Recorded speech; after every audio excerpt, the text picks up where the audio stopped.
Just say when. I think you're safe to go ahead. Okay. So, last week, after managing to fight your way into this portion of the Khundrakar, even, you managed to come across an old ally, or at the very least an old associate, Dr. Connors. You found Doctor Octavius in a fight against Drider Man. You got engaged and managed to fend off and eventually defeat Drider Man, but not before your bard kind of intervened in an attack against Dr. Octavius before he retreated and got reinforcement from some deep dwarves known as Duragar. After he being reinforced and after taking Drider Man out, he then managed to calm the nerves of everybody, or at the very least talk down the Duragar, who agreed to let you explore certain parts of this level of the keep, so long as you stayed out of where they're operating. And you agreed. They also wanted to have nothing to do with the Drider, so you took Drider Man's body and kind of threw it in the mushrooms in the level below, and continued to explore into the north after taking a rest. You came across a ghost. Two of you got aged by quite a bit, and the reverse got processed through an elaborate process with the Duragar and one of Dr. Otto Octavius' arms, involving storing the aging process created by the ghost into the arm. You explored on and found the bodies of a large number of both orcs and dwarves still laying from where they were slain hundreds of years ago, at least 100 years ago. You fought against a large animated rug, because it's just a rug. You fought against some animated armor, and then you came into this library of sorts. There are all sorts of scrolls and tomes and everything up all around on the shelves. Within the room was a noble-looking woman, beautiful, but in tattered clothing. She told a story of how a wizard in the south, in a chamber below, was trying to keep her in order to study and use her for some sort of anti-aging research. Your wizard called bullshit. Your bard got charmed. A fight ensued, but before she could be taken out, she disappeared into the ethereal plane, while your bard, still charmed, fought against you. Eventually, you managed to smack some sense into him, and you moved out of combat. Now, within the room itself, you have, while scrolling through some of the books and everything, while you were in the middle of this discussion, there were a couple of things you found, in case you didn't write it down, including 4 spell scrolls, which I'm pretty sure Pan wrote down, but I'm just going to read them off again. There's a spell scroll of Alarm, a spell scroll of Disguise Self, a spell scroll of Enlarge/Reduce, and a spell scroll of Shield. Now, something else that I didn't mention last week that you do find on the shelves, you do find there is a tome that is a little weathered by time. However, within the tome itself is penned some of the details surrounding Durgadin the Black's smithing techniques.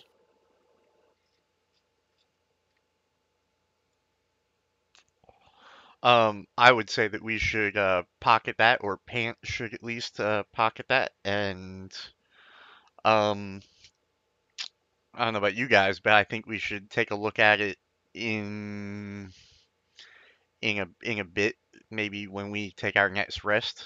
Hey, there's Pant. Wow, that was fast. Speak of the devil. Pant, I just went over the backstory. One thing I added that I didn't mention from last week, within the room itself, you do find there is an ancient tome. It is weathered by time, however, it does contain some details surrounding Durgadin the Black's smithing techniques. And there were also 4 spell scrolls, in case you didn't write them down within this room. And it just got typed down there by Miles what they were. You're also muted on Discord. There you are. So's Droid. Hello. Hello. They got written down. Alarm, Disguise Self, Enlarge, Reduce, and Shield. Are they all at first level? Or whatever the appropriate level for them is. First. Enlarge, Reduce is a 2nd level spell, but the rest of them are 1st level. All right. We'll take the tome and put it in the bag of holding. Yep. And again, I'm sorry, Mike. That's okay. We literally just started. When you say we reviewed the back, you just gave the recap from last week. I just gave the recap. You logged in as soon as I finished the recap, so we have just started. We didn't get a replacement for Roran that you're bringing up to speed. We were just recapping. Okay. No. For some reason, I thought the latter. And that's Crow will be joining in next week as you start the main campaign. And when you get a chance, I'll need you to send your email to me again in the private message on Discord or something. I might have it on Facebook, so you might be okay, but just to be safe. okay. And hurry up! I got the scrolls written down on my sheet already. You must have given them to us last week. Yeah, I mentioned them last week. I just mentioned them a second time in case you didn't. And it was a large tome. Can you give me a little description real quick? I apologize to make you repeat yourself. That's fine. So it's a tome that is a little weathered by time. However, it is mostly finely kept in a leather-bound case, and it contains penned in Dwarvish some of the details surrounding Durgadin the Black's smithing techniques. Details of D the Bees. D the Bees. D the B. D the B. That's how in my notes. That's how I refer to him as D the B. That's okay. I just find it interesting. T-shirt just fell out, I guess. Durgadin the Black is a lot to write. So, considering his name comes up every two doors. Yep. All right. So I have Alarm and Disguise Self with Kurt, and Enlarge, Reduce, and Shield with Will. Okay. Kent, do you want the shield?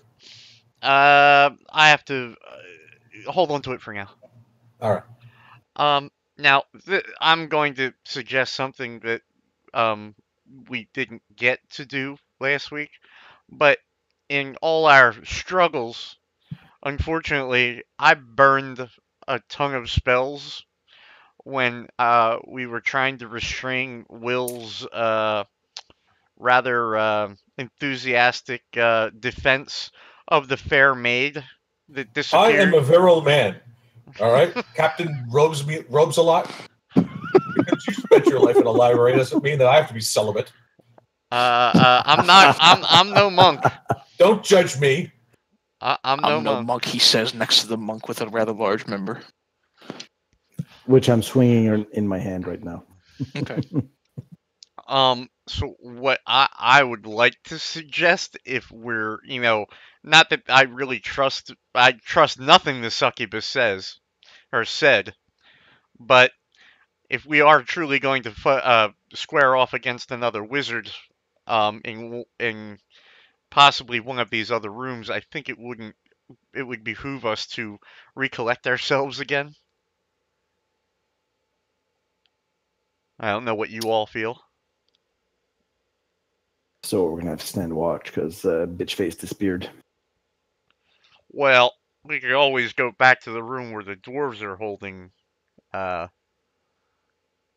holding down their front entrance.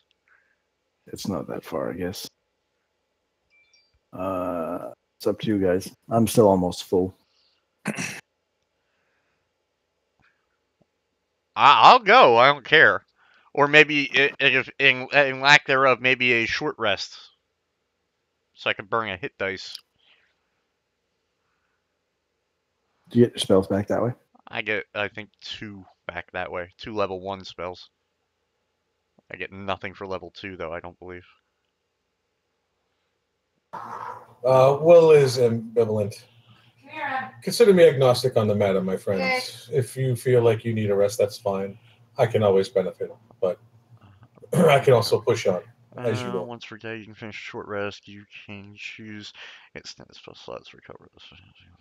You can either choose 2 first-level spells or 1 second-level spell slot. I could go with the first level. If you guys want to kill a short rest, because I could use that time to recover some of my abilities and perhaps heal up a tad. Okay. Are you all taking a short rest in this room then? Might as well. Alrighty. Don't forget to add your D6 as you take your short rest. Yep. If you need to.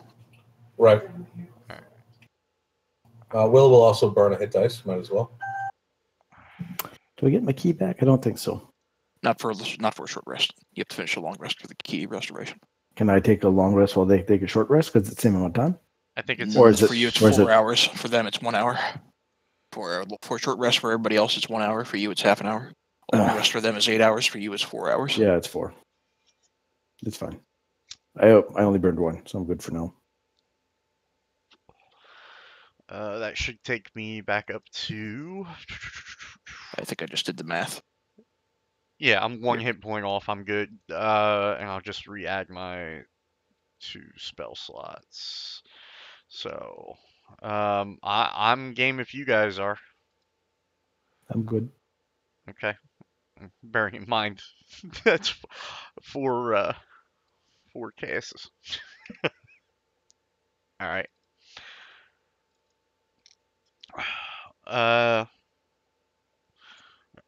Shall we continue?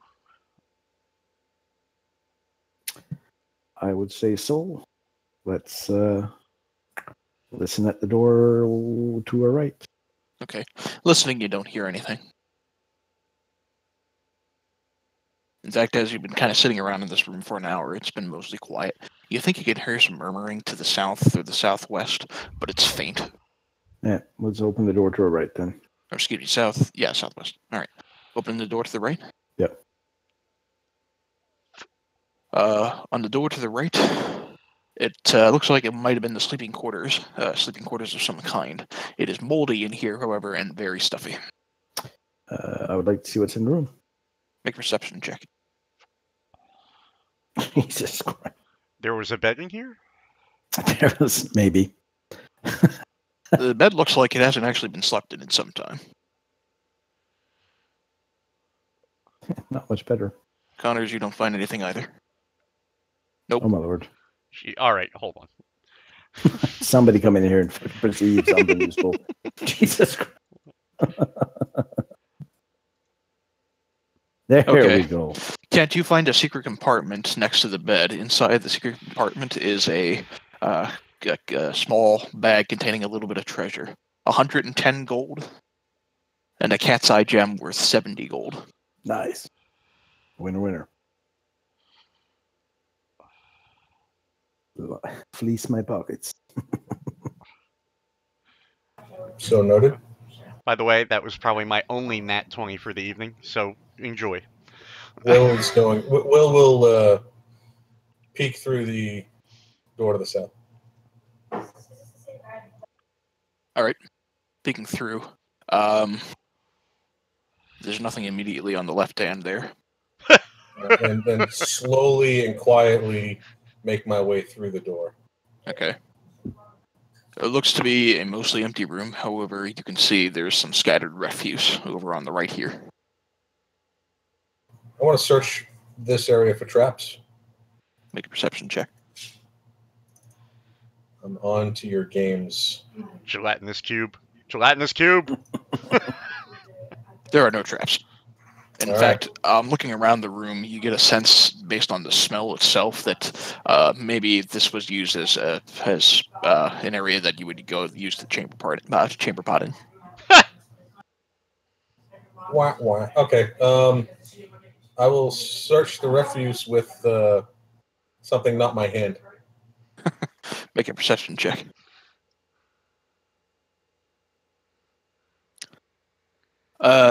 You find maybe 2 gold pieces. Otherwise, it's mostly junk. I like to feel the walls around my side of the room here. South wall specifically. Sure, make a perception check. Jesus Christ. There's nothing along the south wall itself. However, you can hear what sounds like air flowing through the west.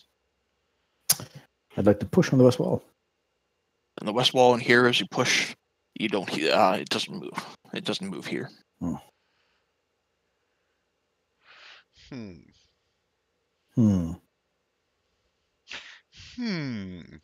Hold on. Hold on. Somebody in here perceives something. Somebody in here perceive. Well, Will try to see if the wall shifts or slides, either up, down, or sideways, or rotates, potentially on either a set of hinge on either side or on a center pivot. Make a perception check.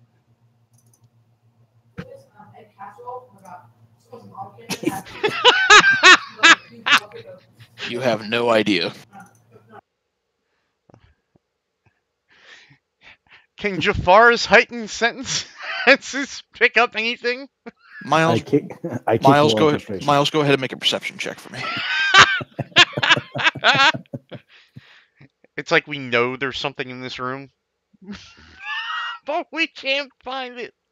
Miles, you hear air flowing through the immediate south of you. Uh,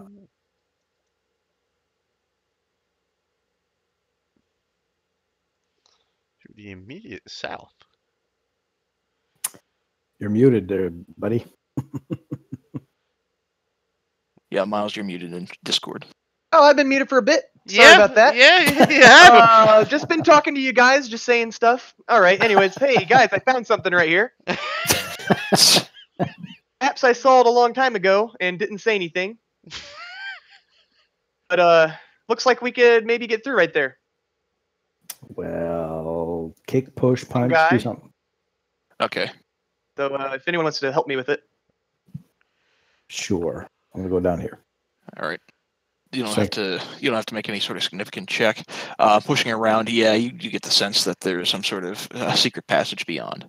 I think Killy kind of spoon-fed us that one. I saw it last time we were up here, and I didn't say anything. I was like, that looks a little out of place. Beyond, you see a very, very thin hallway continuing on to the south. It curves Snack. around a little bit to the well, it'll be your right as you face down the hall, but to the west.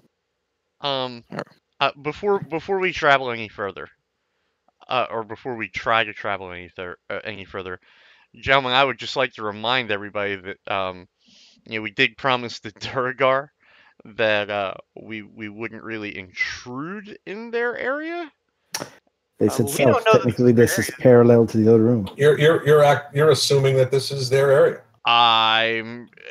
Yep. If I need to make an intelligence check to assume that they may be down this hallway somewhere, I would gladly do so.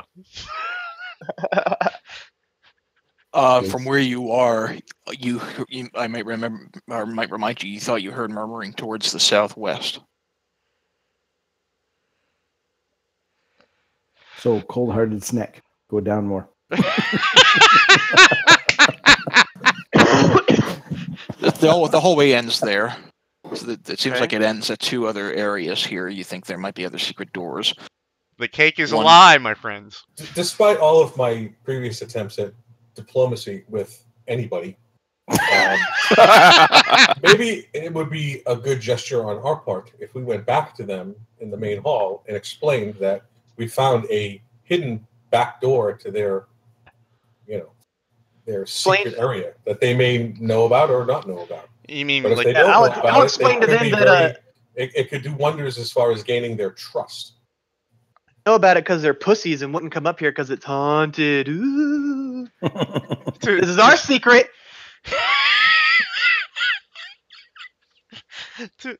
to be fair, I after being turned 30 years older, I could kind of see why they might not want to come up here. Okay, well, fair. Tuck has wandered into the hallway. Do we want to go back? I guess I don't know. We can The do floor whatever. collapses underneath you, and you fall 200 feet down. No, I'm kidding. The snake hovers above you.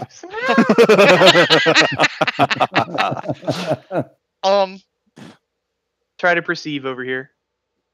Okay. Oh, Make I a gotta. perception check. Come on, Snick. Oh, Snick.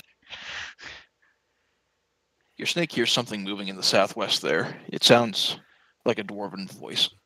Okay, well, I'll back away from that. What does my snake perceive down here?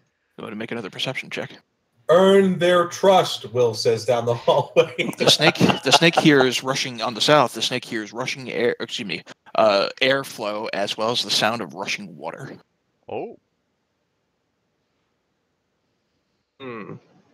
Airflow and water, or the Durigar. All right.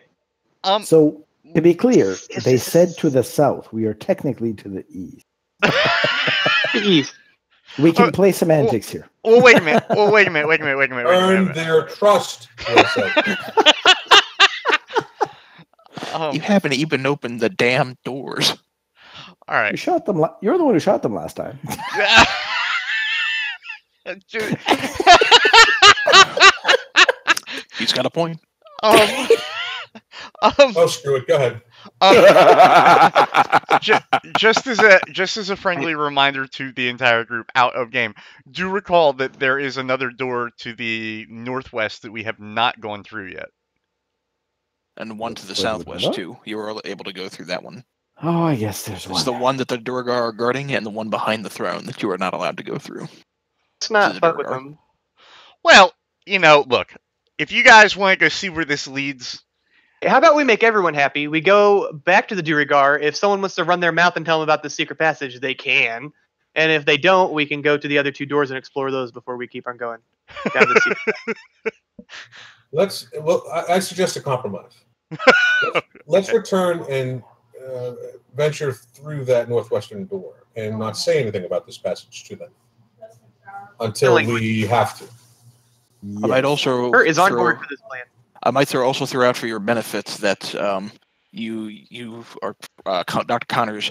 One of the things that Doctor Octavius had mentioned that he was in here for was to find details or find any information regarding Durgan and the Black's smithing techniques.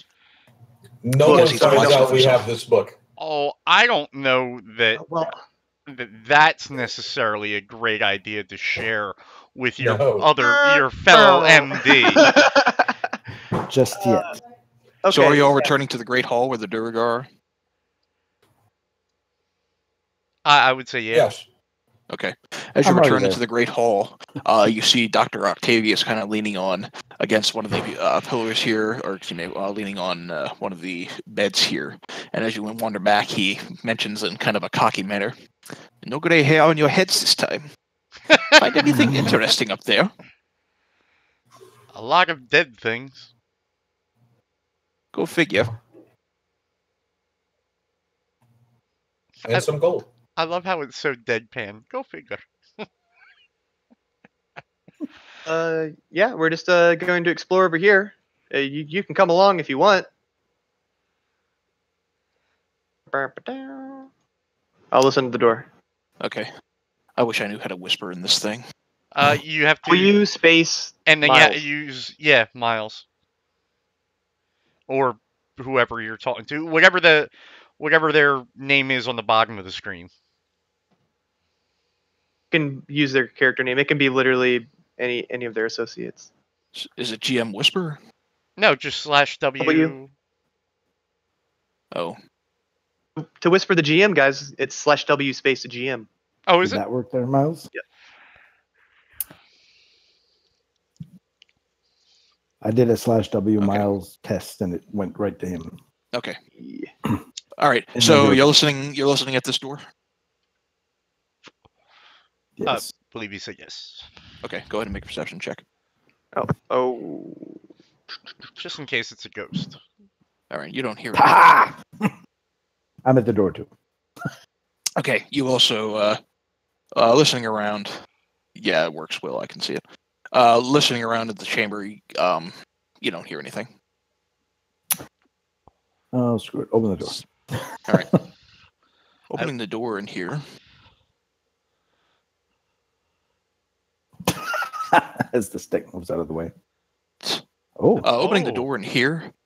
This room looks like it was once a shrine to the god of the dwarves, who you would all know to be Moradin. The walls in here are carved with... No, Moradin's regular dwarf. Moradin's regular dwarf.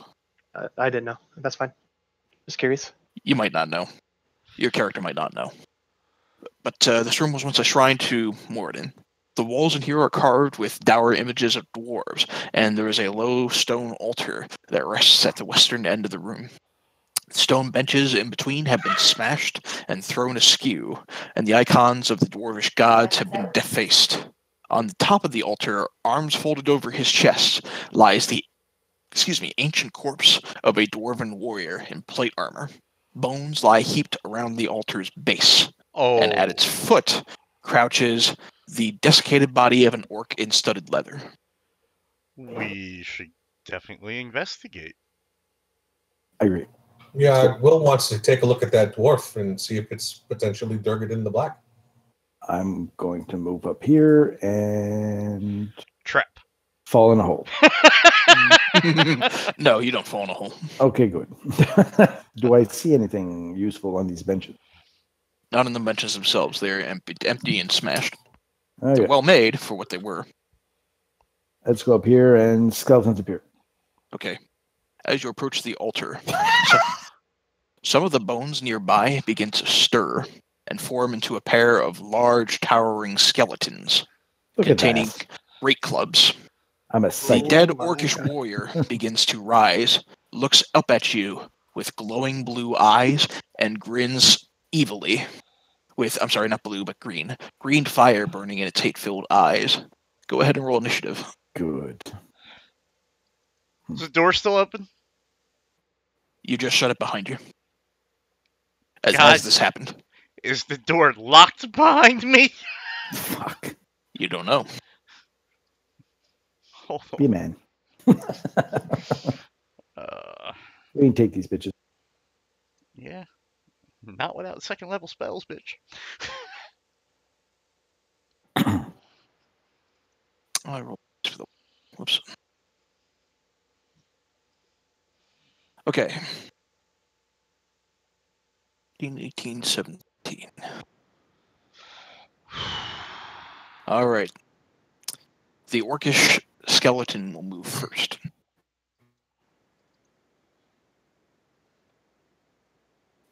It's going to move right up next to Tuck.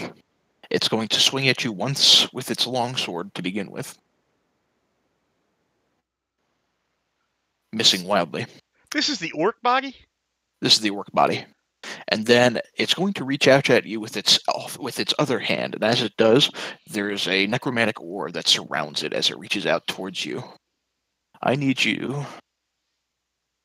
Well, let's see first. Does that 16 beat your AC? It does No. not. Okay. You managed to dodge out of the way just before this thing manages to get any sort of grip on you. And that'll be his turn. Jafar is up next. Okay. Fly up and try to bite him. Okay. I Question. do. It hits. However, it seems like the poison from the snake has no damage on him whatsoever. He tries to kind of bite at the bone, and it doesn't seem like it hardly pierces.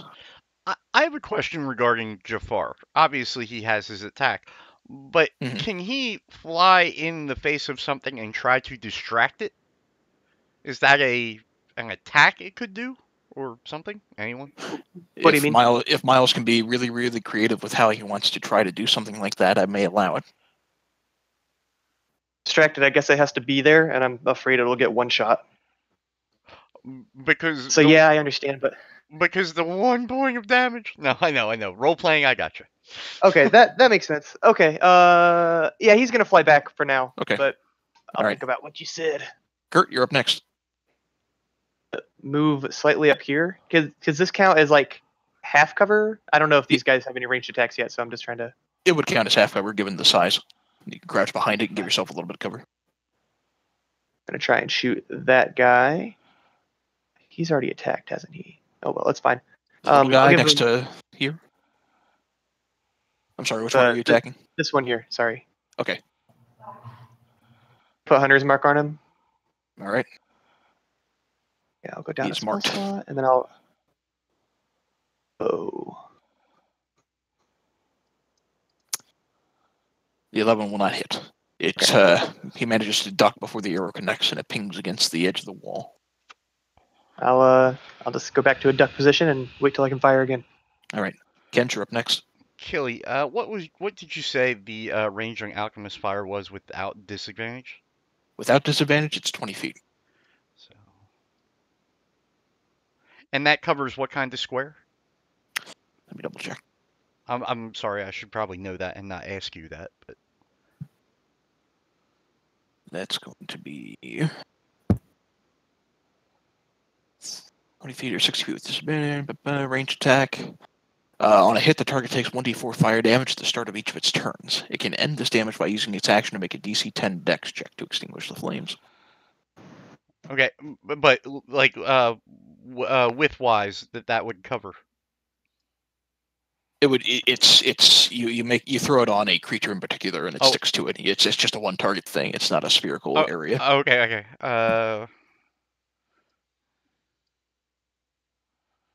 All right. I'm going to move to here. I'm going to chuck the alchemist fire that I have at that guy. All right. So what am I rolling here? Dexterity. Just flat dexterity. All right, hold on. Dex.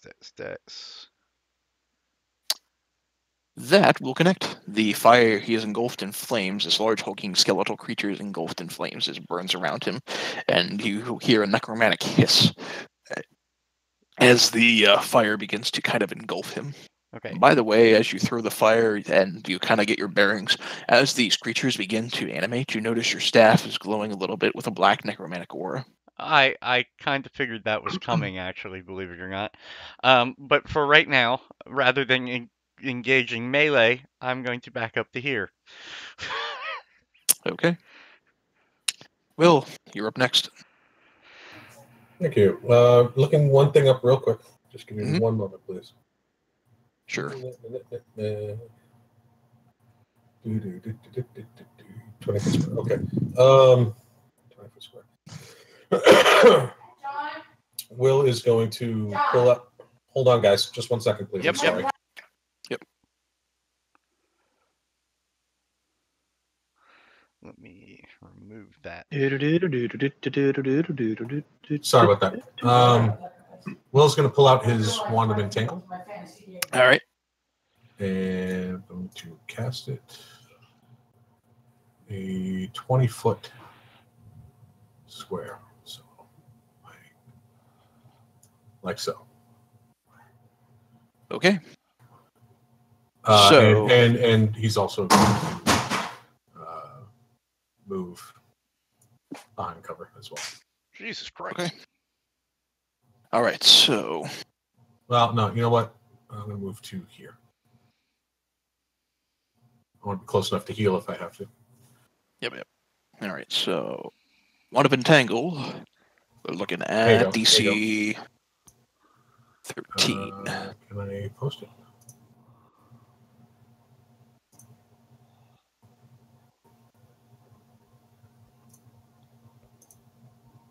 Did I lose you? I pulled up the magic item detail. I just couldn't remember if it was a dex check or not. And strength saving throw. That's what it is. Okay. All right. So the big hulking bastard's going to make his strength saving throw. He fails. He is entangled. The animated orcish skeleton, or undead creature, also fails. He is also entangled. Hooray for the good guys. All right. The two hulking monstrosities will go next. This guy's restrained and is unable to do anything. And on fire. He is also on fire, yes. Go ahead and roll a d4 for me. Yeah, hold on.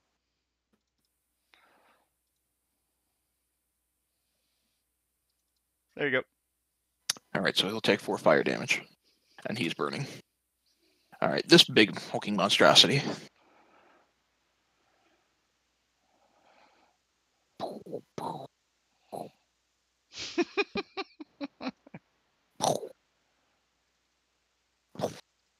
Is going to kind of step over the benches using one of his feet against it, and taking a large great club, he's going to attempt to slam it down against Will. Unfortunately, Lebanon's not going to meet your armor class. You are far too dexterous for this thing. You duck and dodge out of the way, and it slams into the pew next to him. At the end of this turn, this guy is going to attempt to remake the strength saving throw to break himself free from the entangle. And not going to do it. The DC is 13. He's still entangled. Tuck, you're up next. The motherfucker next to me. Gonna hit him with my staff first. Okay, he's restrained, so all of your attacks have advantage. Oh. Hit that again. Do you want to roll again? Just see if you roll higher. Yep, that crits. Yep, that crit will do it. I assume you're using that as a two-hander for the melee then. Yes. Well, I'm Okay. next to him, yes. Yep. All right. Are you finishing through with a unarmed strike or a key or anything else? I'm trying to think here. Not necessarily horrible. Let me just measure something before I decide what I'm doing next. 40 feet.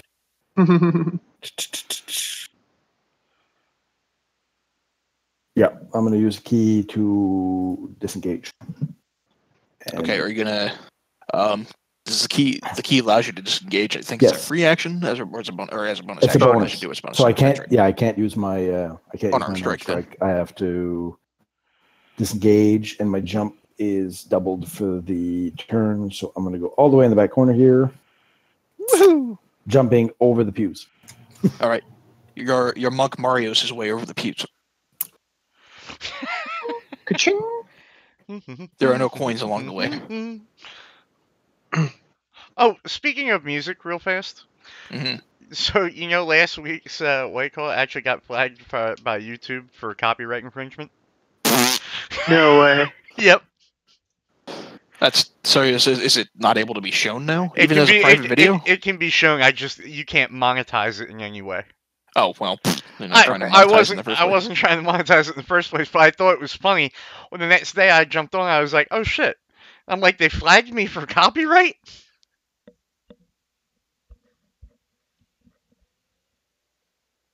All right. So this orcish individual here is not able to do much where he is now. He's just going to try to free himself from the restraint.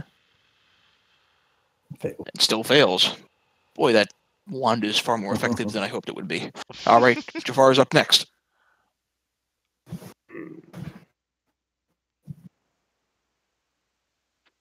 I'm going to If the Sunday group watches this, they're going to be screaming at me that I'm rolling so low against you guys and not against them. I heard. I heard. You've had your moments. Not yet tonight, I haven't. slither Jafar underneath this guy's armor. All right. Just like wiggle around. All right. I don't know. He's not going to attack. He's just going to try and... Okay. Are you basically just trying to be sort of a distraction then? Yeah, so I'm not outside of his armor because I don't want to get hit by his hand. So I flew up under his armor and I'm like trying to distract him from underneath it. So he can hit himself and try and hit the snake or take off his armor and try to get me. I don't know, but Okay. All right. Kurt, you're up next. sure. I'll move over here and try to shoot this guy again who is entangled. All right. Roll with advantage. Yeah. The 17 will connect. So 8 damage. Yep. He reels back. He's looking a little unstable. Kent, That'll you're be up next. Okay, I have a quick question, and it revolves around the fact if he is entangled and attacks cost advantage, if I run up to engage him and he's entangled, am I still taking an attack of opportunity if I try to back away if I run up to him? Yes, but he will have disadvantage because he's restrained. Okay, my staff is glowing with necromantic powers. Hey guys, what's the worst that could happen? I'm going to run up to here, and I am going to strike at him with my staff, and that should be with advantage, correct? Correct. Okay.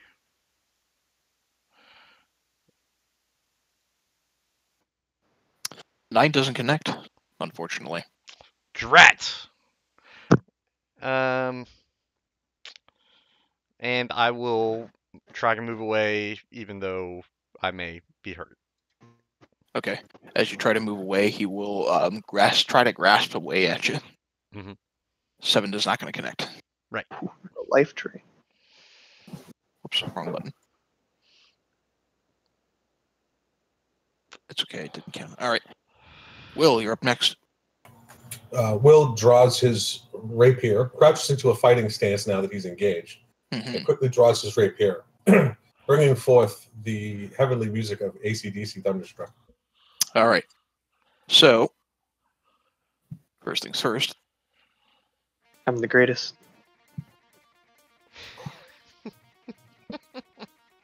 Yes, sir. Okay, so here's what happens with the sword then, with the rapier. As you start playing along to Thunderstruck and command the sword to start singing, the sword or the rapier begins to have a faint electric glow that surrounds it. The effect is any successful attacks with this weapon chained to nearby enemies within 5 feet for half damage until combat ends. Why aren't you in melee more often? Well, I didn't know what this thing could do.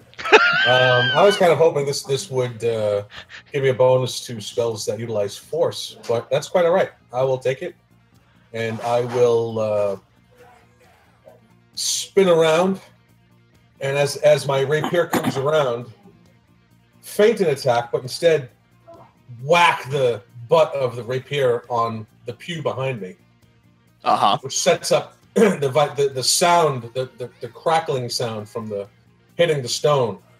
You see it actually become something physical, shimmering on the blade that he then takes, whips the blade forward to here. Oh, wait, sorry, to here. You okay? And I'm casting Shatter, an explosion. When that vibration hits that spot, it's a terrible sound, and it's a 10-foot radius. Okay. So I should get the white, and I should get this guy here. Sure. And exclude myself and Kent. I can't get everybody. I can't get him. You know, I tried playing around with it. That's 15. Fine. You know, I can't, but that's okay. So I'll place it so that I get them too, and not us, and not the snack. Sure. Go ahead and link that shatter spell.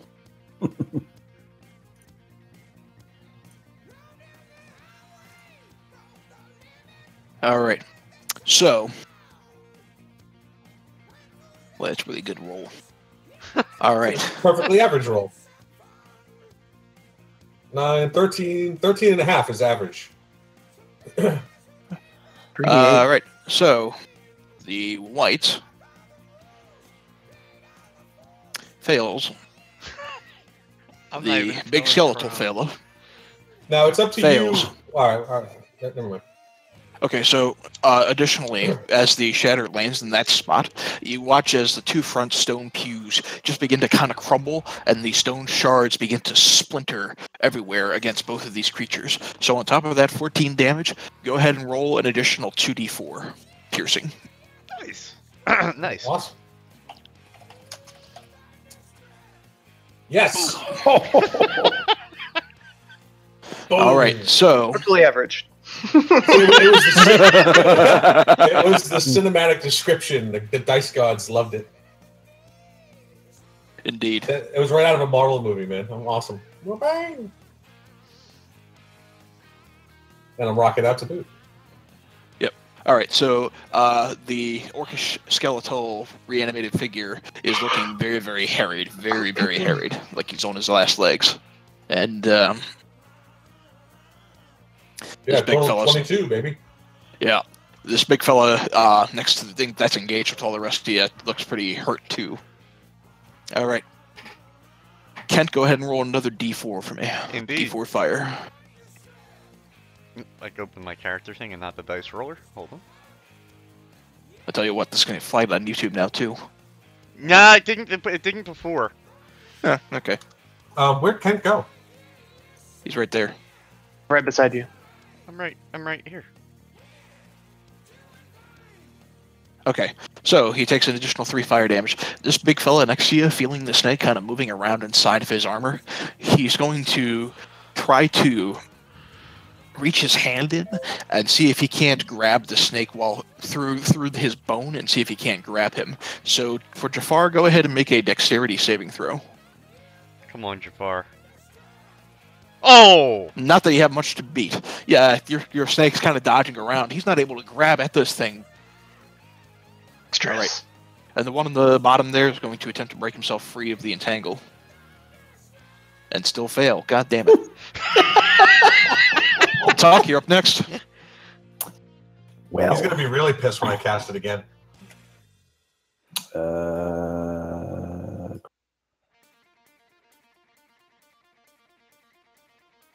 gonna move up here, and I'm gonna throw my staff at Dick Nose there. Dick Nose takes the hit. No. And boom!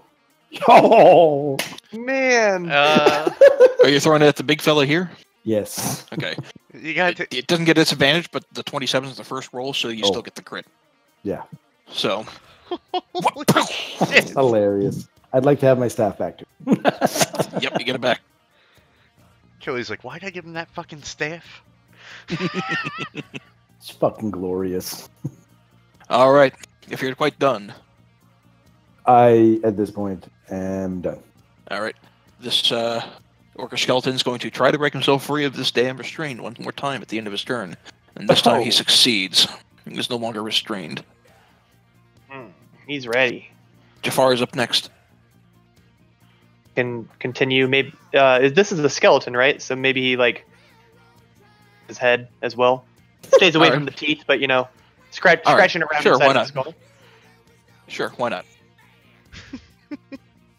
You hear a faint buzzing noise as the wings of your flying snake buzz around at this thing's skull. Hey.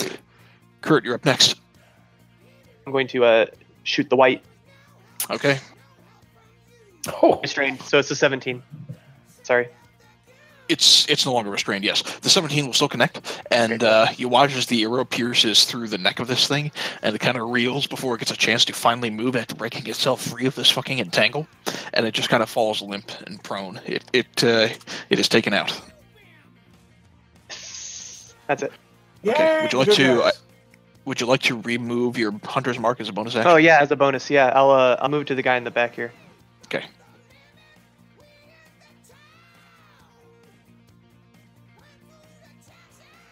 Okay.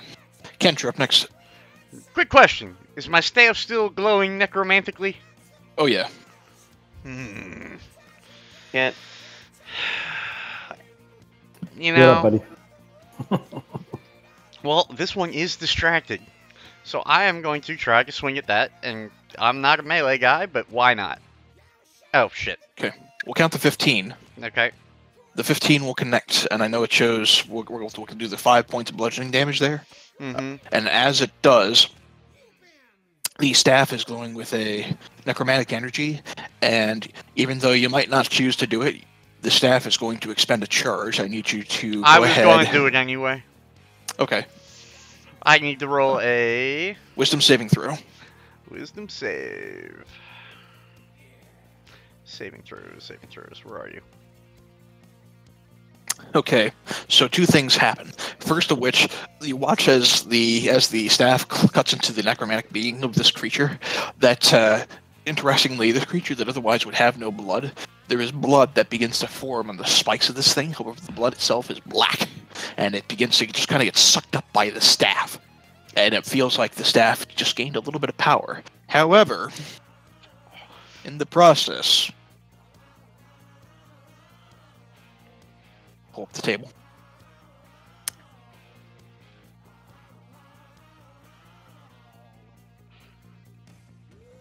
D20 damage on yourself. No, but I do need you to roll.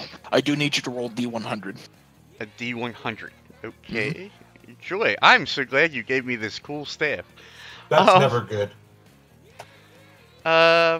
Do I have an option of a D100? One D100. Just do slash roll Flash D100. roll. Okay. Yeah, there you go. An overwhelming sense of fear begins to take you. You are considered frightened, and you must use your action and movement each round to flee from the ogre skeleton next to you. Okay. Does that start now? Starts now. So you already used your action. Now you have to flee. Okay. All right. So with my arms in the air, I'm just going to start yelling, "Ah! Ah!" and run towards the back of the room toward Kurt. Hold on. All right. This big fucker is going to take an attack of opportunity against you as it does. No problem. I should be able to get there, but go ahead. He's going to hit me. Oh, Jesus. He hit me. You get clobbered as you run. Okay. That's as There far it as is. I can go. All right. Will, you're up next. It's only a little blood, damn it.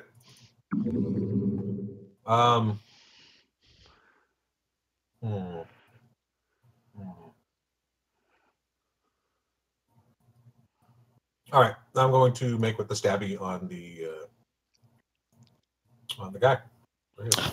Connects.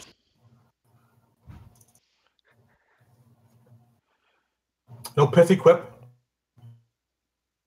What's that? Just Well, it's not a talking rapier. You want me to start the music again? no. I was stating just Will makes no jokes. Oh, Plays no musical notes. Just simply, Oh. lets him have it with the rapier. All right. You pierce into this thing's hide. It begins to reel a little bit, but it is still standing, but not by much. All right. Does the electrical? Will it hit the other opponent, or is he too far away? It's too far away. He has to be within 5 feet. Oh wow. Okay. Yeah, that'd be pretty much right on top of one another. All right. Kent, go ahead and roll another D4 fire. Sure. Can I do that in my frightened state? No, I'm like, Yes. I mean, he's already on fire, so. All right. It continues to burn. This skeleton, hearing this buzzing noise in his head, is basically going to take his entire body and slam his head against the pew. As he does, I need Jafar to make a dexterity saving throw. Okay, your snake flies out of the ear of this creature, and he just kind of slams his own head into this pew and cracks it a little bit, in the process giving himself 2 points of bludgeoning damage. And then this one in the bottom left is going to attempt to break himself free of the restraint. Nope. He was just chilling over there while you guys have fun. Tuck, you're up next. I'm going to throw my staff at this doofus in the middle. Sure. Yep. And I want my staff back. All right. He's on his last legs. Okay. Jafar, you're up next. I love the staff. He's messed around with them enough. He saw what he just tried to do, so he's gonna give the no better. Okay. You managed to grab the funny bone of this creature. He is on his very, very, very last legs. Fly back next to me, and I'm gonna tell him what a good job he did. Good little snake. He chirps. Kurt, you're up next. Gonna shoot that guy in the back with my bow. He's still restrained, right? Yes, he is. All right. You pierce into the hide of this creature hard. And watch as some of the bones around the ribcage begin to look a little loose. Ooh, nice. All right. Kent, you are still frightened. Okay. But the source of your fear is still standing. Can I move any fucking further away? Not really. Now you can use your action, I will add this round, to attack the source of your fear, but you would have disadvantage on the roll. Well, I certainly think that that's a fine idea, because disadvantage on a magic missile is still a magic missile. That is true.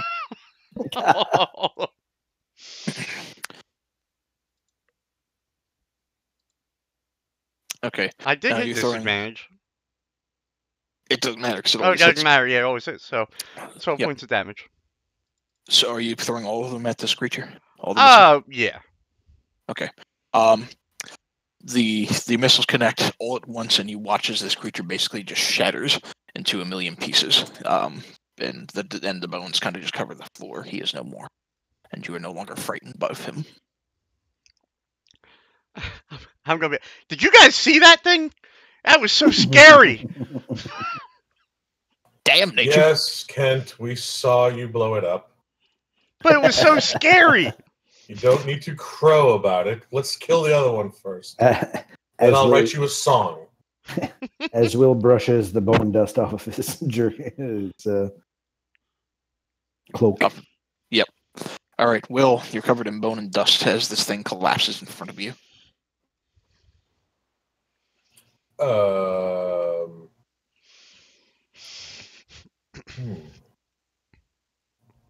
Will looks over at the one that's restrained and go,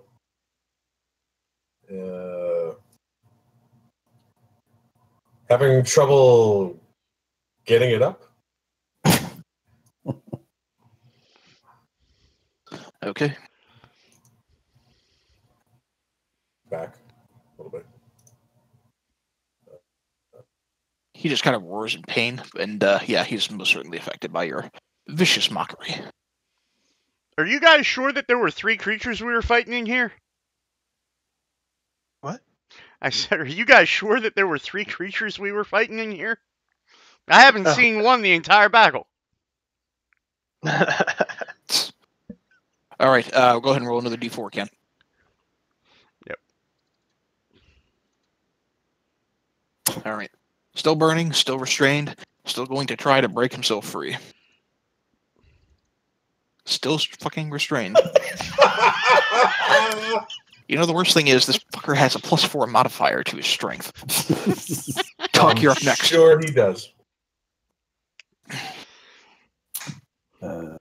This is the easiest free experience you're ever getting. Well, not necessarily. You could roll poorly again. He is restrained in thorns or whatever and is on fire. So I'm going to throw my staff at him. And suffering from Thank you. poor self-esteem. Yes. Like, this guy is just fucking useless. Yeah, you get advantage on the roll because he's still restrained. Okay. All right, 21 connects. 8 points of damage as it gets punctured in his head or whatever. And they get my staff. Yes. Jafar's up next. Squawk, squawk. Jafar's biting that motherfucker. Here we go. Get him, Jafar. Okay.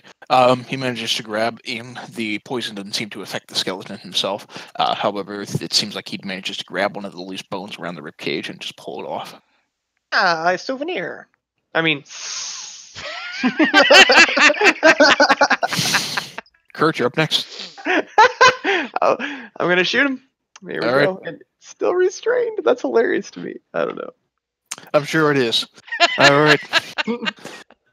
Yep, you puncture hard into a loose spot in this thing. You watch as a few smaller bones begin to just kind of against the floor. Kent, you're up next, assuming that you're not moving. I'm not moving. That 15 didn't kill him, damn. Okay, well, because, you know, why not? We'll throw a magic missile at him. Okay. All right. Just enough damage that as it impacts, you watch as he reels back and just collapses into a pile of bones on the floor. You're out of combat. Hooray! Good guys. Hey, The only Killy. person who took damage is the one who usually stays the furthest away. I should add something, Killy. Not that it was going to make much of a difference, but if either one of them had gotten unentangled, I was casting griefs.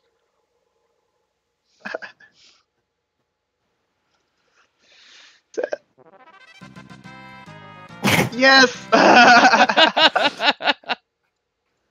Okay. I'm going to look at this dead body, see what I can see. All right, make a perception check. Oh, not advantaged, but I got a 7. We'll cut the 7. You peering around at the bones. With the 7, you don't find anything. Talk with the 18, you find a couple of things. You find on one of the piles of bones that makes up the skeleton a sack that contains 280 gold. Nice. On another one, or on the orc itself, How much you find, Billy? I'm sorry, 280. And on the orc, you find a bone case. Inside are 2 spell scrolls. A spell scroll of web and a spell scroll of spider climb, both 2nd level. I'll take the web. If you guys have no objection. Well, nuts. You're the only one who could use a spider climb too. Okay, I will take both. Although, you know, I feel really gypped. Because our monk did not use spider climb the way I thought he was going to when we fought Drider Man. I couldn't. Drider Man. Yeah, you were hurt really badly. Yeah. I got ass whooped there. All right, so spider climb and web. Hold on. Yep. So noted.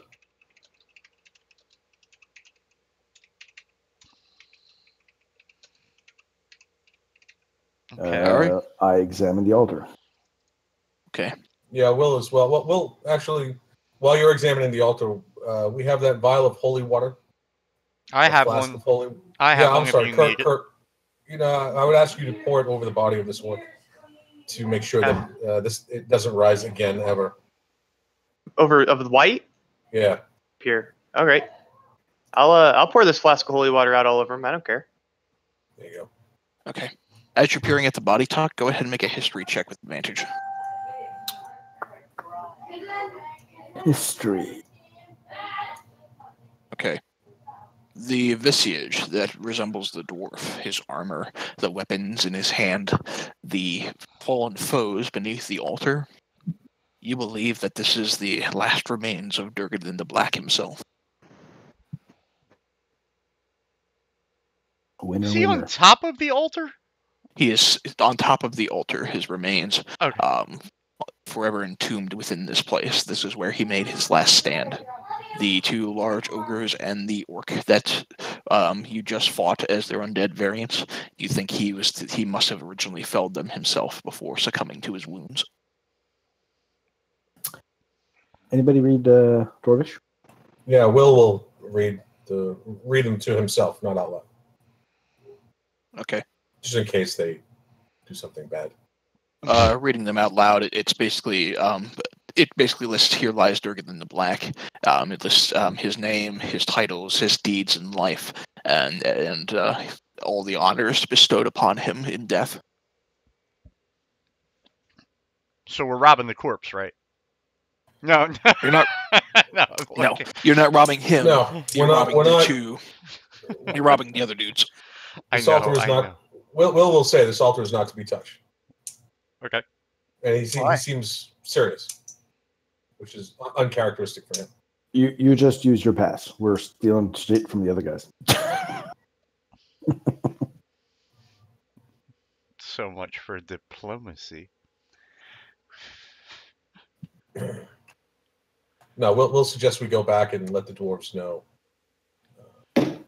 what we found up here, and on the off chance they don't know. Will, before you go into the other room, I would like to suggest maybe you peruse the book you received in here, maybe just outside of the eye line of the other dwarves. See if there's anything special about it or anything like that. I mean, we know it's smithing techniques, but maybe just take a look anyway before we go into the other room. Then I suggest, in order to give me time to study it, we take a long rest in this room. Sure. Everyone gets their spells back, heals up. Killy gives me an opportunity to. It gives Killy an opportunity to give us something from the book if there is anything to be learned, because I will have spent time reading it. Okay. Real quick, we'll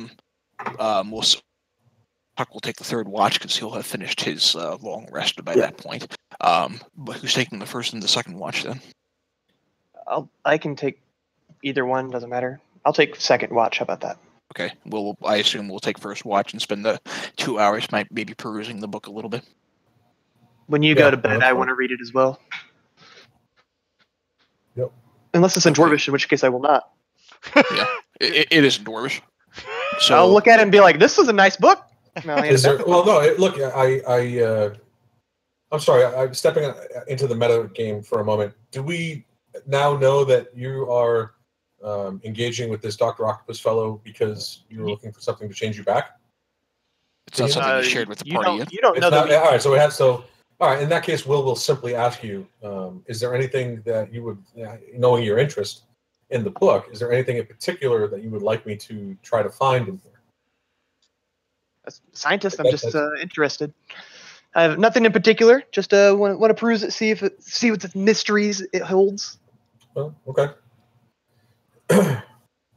important as written by someone as important as Durgan the Black, Either be. it spikes my interest. Okay. Assuming that there's nothing else early on that you're doing and you start your rest, Will, as you're perusing the book, go ahead and make a straight up intelligence check.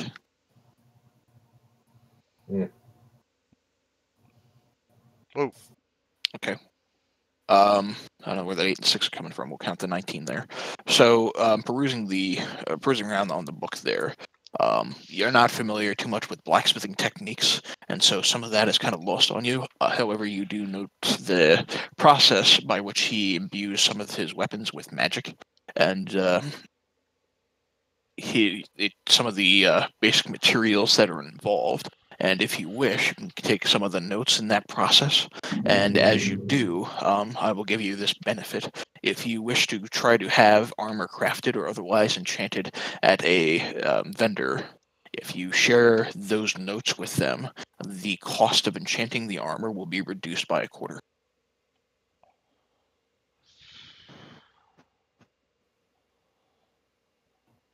And I'm assuming that goes for everyone. For now, it goes for one-time use, right? I mean, it would be a permanent effect so long as you kept the notes.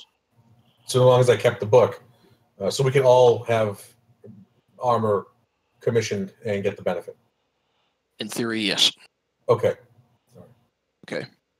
Well, I'm sorry. Go ahead. No, that's fine. I was just going to ask, as you're continuing your watch and reading through the book, is there anything else you would like to do?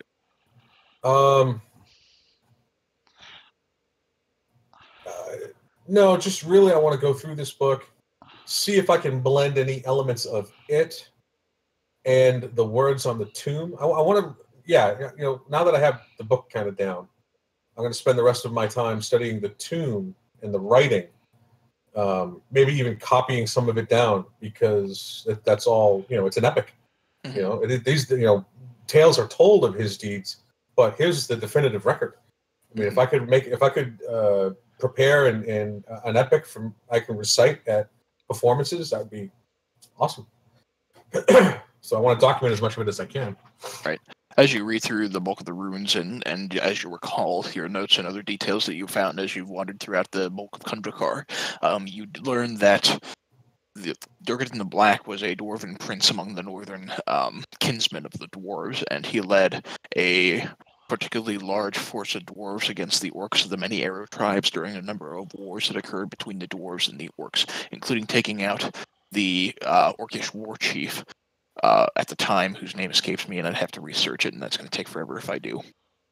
But he took out the orcish war chief of the many arrows tribe, leaving the orcs in disarray and preventing war against the orcs for a large number of years. And although peace had been sort of settled between the orcs of the many arrows tribes and the remaining dwarven hill tribes, the orcs would more often than not, because they're not really a unified force like they once were, form little mercenary bands and raid against the other dwarven keeps and holds every once in a while. And because of that, in modern times, dwarvish holds and traditional dwarvish keeps have kind of dwindled in prosperity and frequency, and there are many hidden dwarven ruins that surround the east and the north. Durgan the Black himself, not holding true to the orcs of the many arrows tribes, believed in trying to create a relatively close dwarven redoubt, close to the orcs themselves. However, as he did, there was a large band of orcs that found the location and raided the settlement, leading to the bodies of the orcs and the dwarves that you came across. Durgan the Black himself fought against the orcs as they besieged the keep for upwards of about 6 to 8 years, whereupon he made his final stand in this room, fighting against some of the toughest creatures that the orcs had thrown against him before succumbing to his wounds and dying. You wrote all that down, right? No, but we have a recorded record.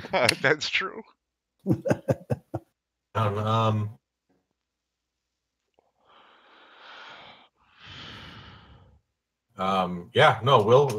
start.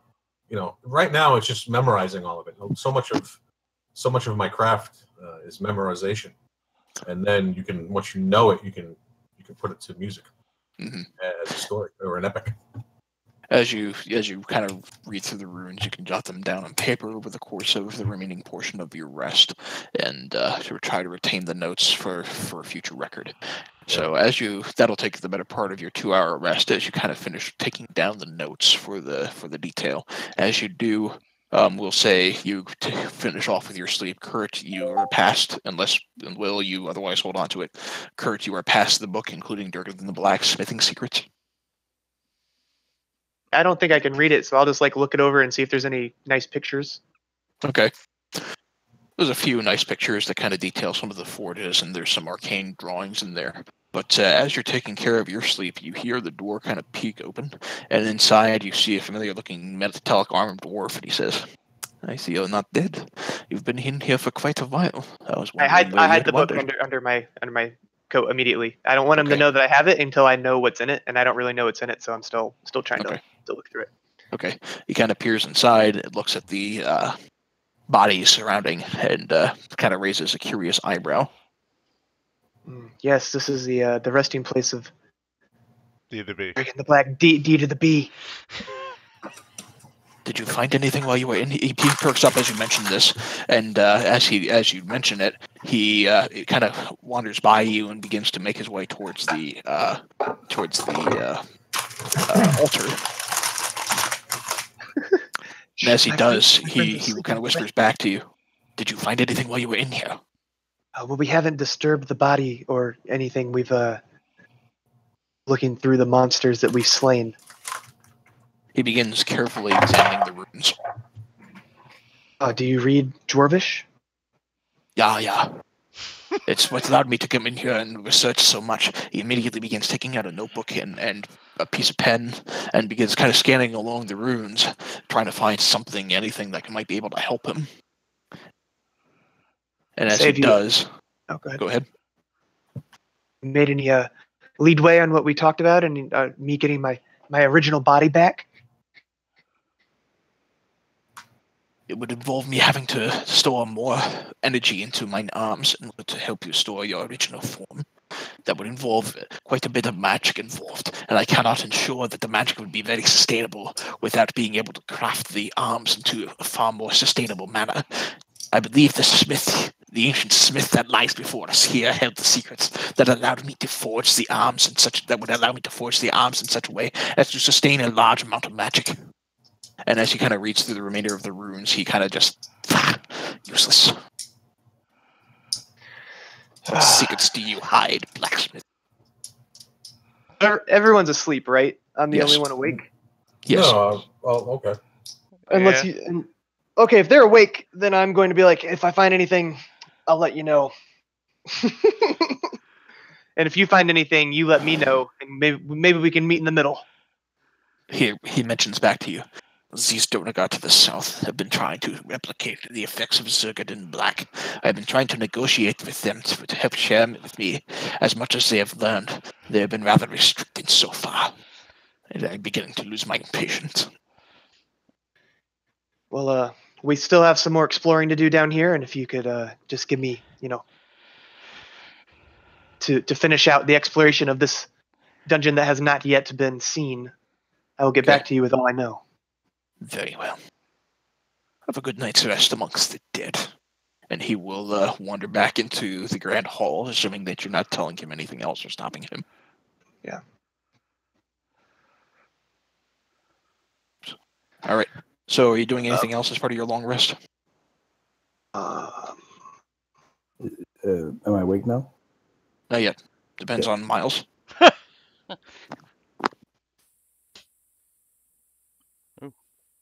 Suddenly I hear crickets over the Discord. I think that's it. Yes, Miles, you can. Okay, I'll do that as much as I can to the best of my ability. Okay. It's okay. It's a little off as you do, but you managed to get the better part of at least a couple of pages down. You don't know what it contains. All right. And the book back. He will still be sleeping. When we wake up, I'll sleep, Nick. Okay. All right. So Tuck, you'll be awake then for the remaining 4 hours. Is there anything you would like to do during this time? I would like to pet the snake who I'm sitting next to, look Uh-huh. into his Oh, eyes, hello. and say cold-hearted snake. And then wait the rest of my time. Okay. The snake's it's just kind of sleeping soundly as you kind of pet it. All right. You're a cold-hearted snake. Look into his eyes. You a cold one, Mr. Snake. That's a Paula Abdul song. She's All right. borrowed from Brooklyn. All right. Okay. All right. So before you all wake up, Kent, Yes. as you continue about with your sleep, you have a familiar-looking dream or nightmare. You're not sure which. You watch as the silhouette of your old master descends down a set of winding stairs, circling down deep into some sort of castle or cave, you're not sure which. As he passes by a few pillars, the form of your master changes into one of a large hulking creature. He wanders down into this cavernous area where, upon entering the center, you see floating down from above a large, looks like a skull, and in the center of the skull is one large glowing red orb.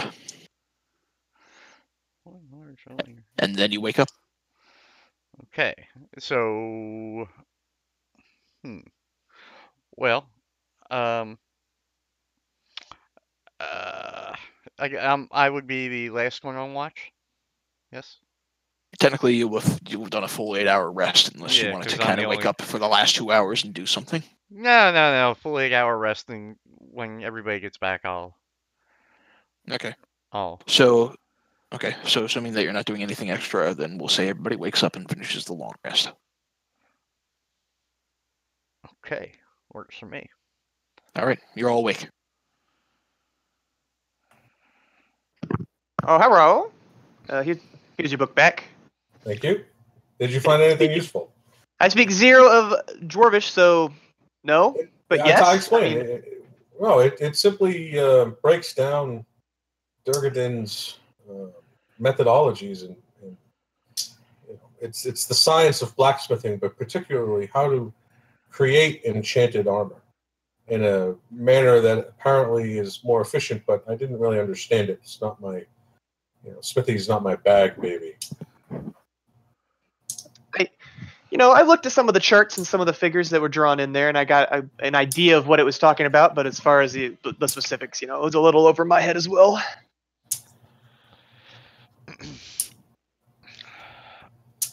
All right. Before we break out of this room and go back to the room with the dwarves, Will would like to discuss the book briefly with the party. Okay. Okay. Will lays out, what he's found from the book, what it contains.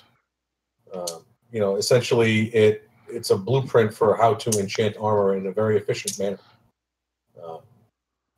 Would we seek to utilize this, we could save some coin if we sought to have armor enchanted for us back in Moletown, where we came from, Or any other town. Mirabar, or anywhere. But Mirabar is a human dwarven city. I would assume, they have quality armorsmiths at Breton's Battleforge. They could probably make something really sweet. At this point, I would like to ask Will. Look, we've kind of been tagging along each other for a while now, and you gentlemen know how I came to be here, and I have two things to discuss right now. One, Will, what is the interest in Durgadin the Black by you specifically, and is it a personal thing? Is it something that you've been tasked to do? I would hesitate to call us fast friends, but I would also not say that we're hiding too much from one another. No, that's fine. I never.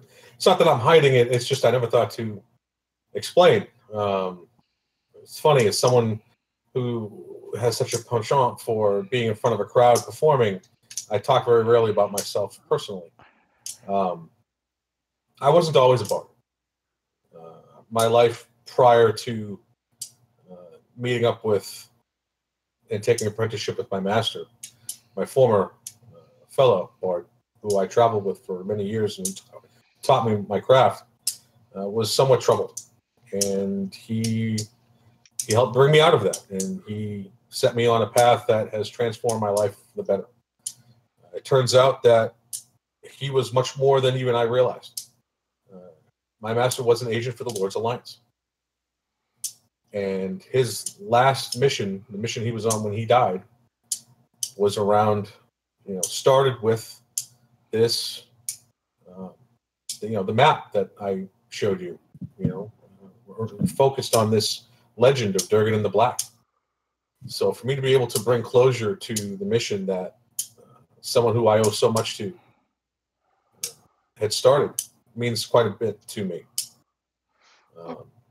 Fair enough. Fair enough. Also, as I have a great respect for the work of the Lord's Alliance.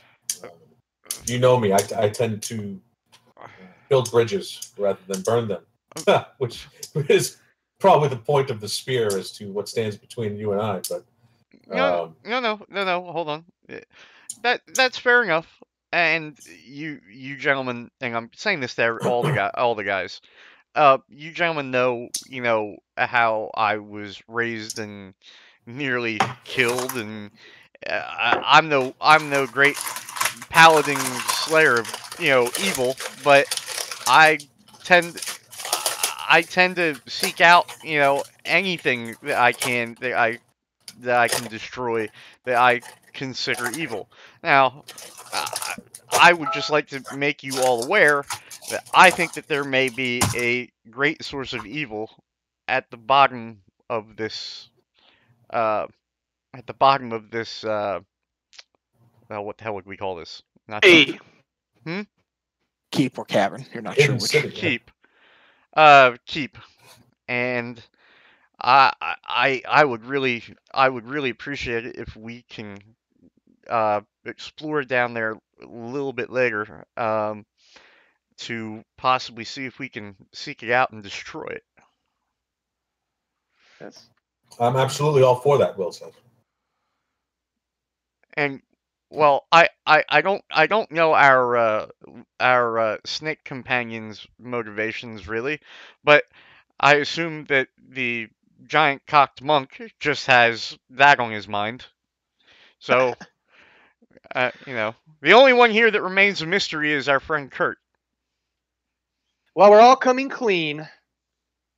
I told you I was a knight of the order, and that used to be true. Lost my arm in defense of our ideals in the order, and they kicked me out. I was not fit to be a knight any longer, so I turned to science. I became a scientist, dedicating my life to finding a way to grow my arm back so I could become the great knight I once was. While tampering with some alchemic reactions and some magic and this and that, I into a lizard man. While I do have 2 arms now, I am a Yanti, which was not the intended effect, and I still cannot join the Knights of the Order, as they would not accept my kind. Traveling the world looking for a way to get my original body back. Fair enough. Can I ask what your connection to the metal-armed Nazi in the other room is? As you heard earlier, I was not a Nazi, by the way. Hey, that's as close to German as I can get. Sorry. As I was studying different ways to get my arm back and regrow body parts and life, I stumbled into Doctor Octavius, who was also a scientist looking to augment his body. As you can see, he has 4 extra arms out of his back, so I thought he might be a good ally. He did not know how to get my body back, and didn't really offer the kind of support I wanted. We kind of went back and forth with ideas for a while, and he thinks he's superior to me because of his actually worked. So he's a little mean. He's like a friend of me. You know what I'm saying? He comes through when needed, but most of the time he's just an asshole.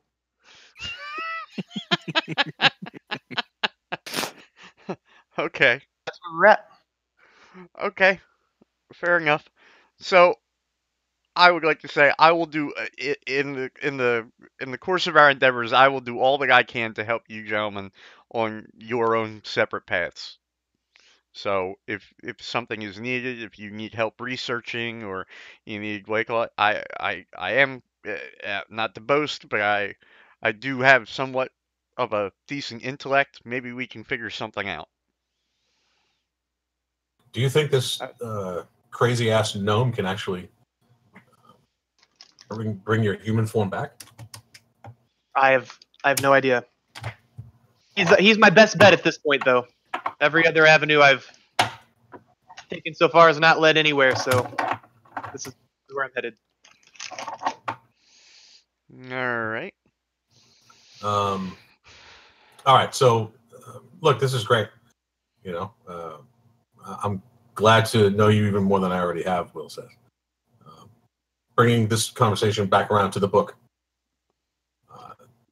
The dwarves are.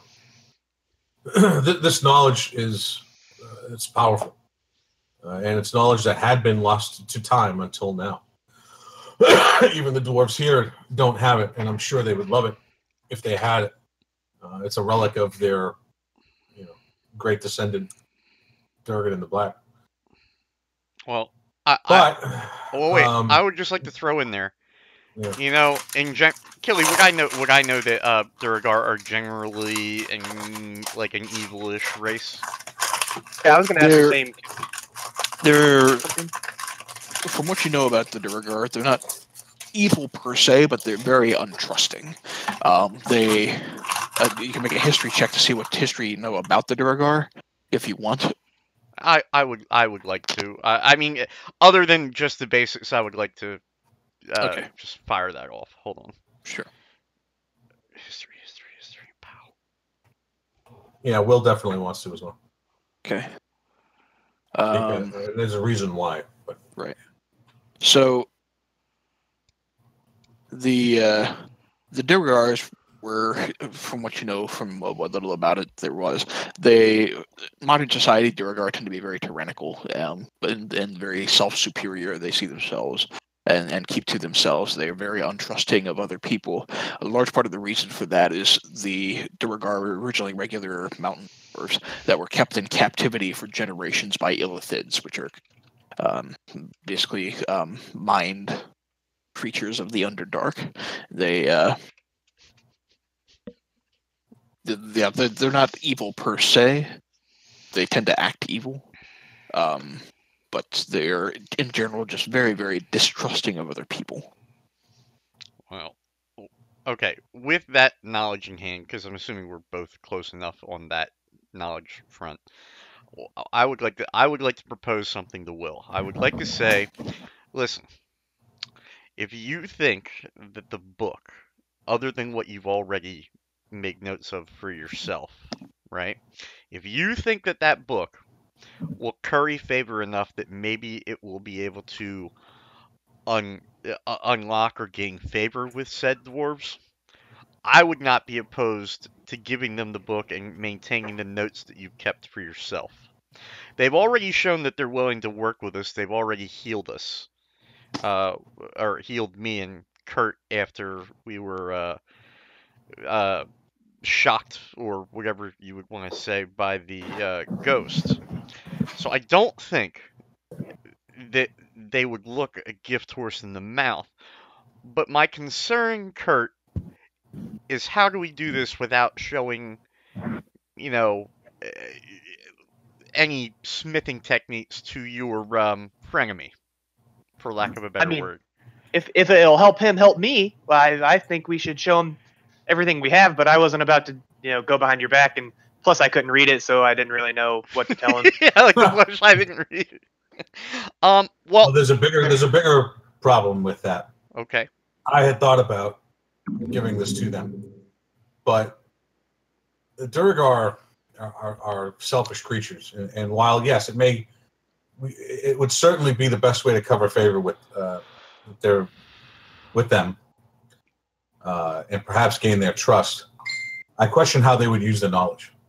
if we suddenly gave these dwarves the ability to create magic armor efficiently as this book allows, we may upset the balance of power in this whole region. I don't know that I'd want that on my conscience. I had thought about that too. I just wasn't sure if the risk was worth the gain. And what do you guys think? Monk with the large penis that walks, your Indian name.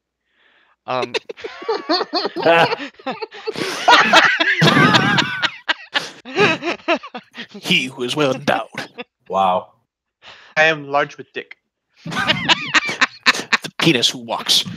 Do you have any thoughts on the matter? I look him square in the eyes, shrug, and go back about my business. Will suggests, look, I think we can use this to curry favor with the dwarves, but not necessarily directly. Those dwarves. Why don't we do this? No, I was going to say, let's take this back to Shimmer Hall at Mirabar. Let's show this to Marin Hammerer.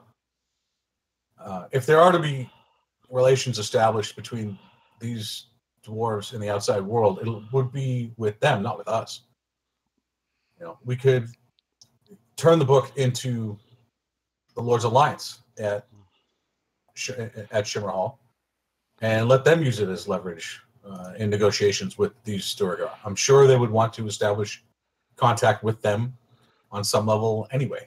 This will provide them an opportunity to do so, and frankly, I'm that big picture stuff. That's, I don't think that's necessarily something we need to involve ourselves in, but we can make a contribution if we take it back.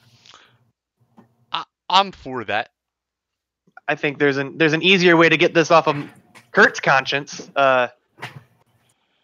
Give the knowledge to Doc Ock, and then if he accidentally decides to share it, I didn't do that. I told him not to, and it's on him. And now he's the asshole. I mean, if it helped you, Will be more than happy to share his notes with Doc Ock. Let's consult. I'll tell you what. I'll agree with that. But if it turns out that the good doctor can't end up helping you, or just keep stringing you along, I say that this is the last time we should treat him as a friend. There are many other skilled healers and wise men in this world than a gnome with 8 arms. I'll agree to that. If this asshole doesn't put out, then we put in arrows into his chest. I look at Kurt and say, just tell me who to hit. Hey, follow me. Let's have this convo. Okay. All right. Before Will leaves, he turns back towards Durgan in the Black, puts his hand on the stone, and just kind of says, "Oh, if only you were able to see this," thinking of his old master. Mm-hmm. And he leaves. Okay. Tear falls from his eye. A small tear for sure. Okay. So what are you doing then as you enter back to the Grand Hall? If we're going to share notes with the good doctor, I suggest that we leave out enough that we're not giving it to him. What we want to do is entice him. Basically, give him enough to suggest as to what the formula, as to what the notes will do, but not enough that he could make use out of them. Does that make sense? Sure. Yeah. We can. Okay. Octavius, we have some information that. Cool. Yeah, and don't mention the book. Do not mention where we got this. Do not mention the book. Oh, I got you. Go on. He says, "Go on." Across some a way to help me get my body back.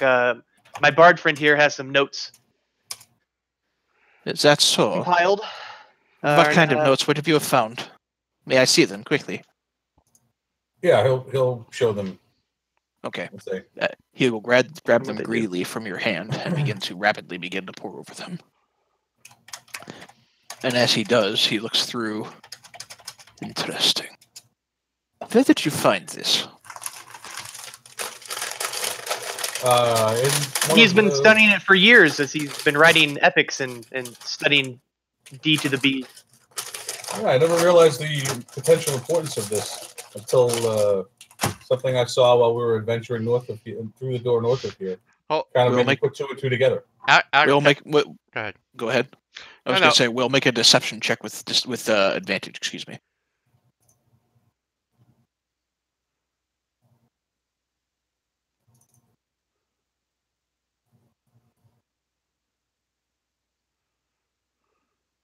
That is interesting.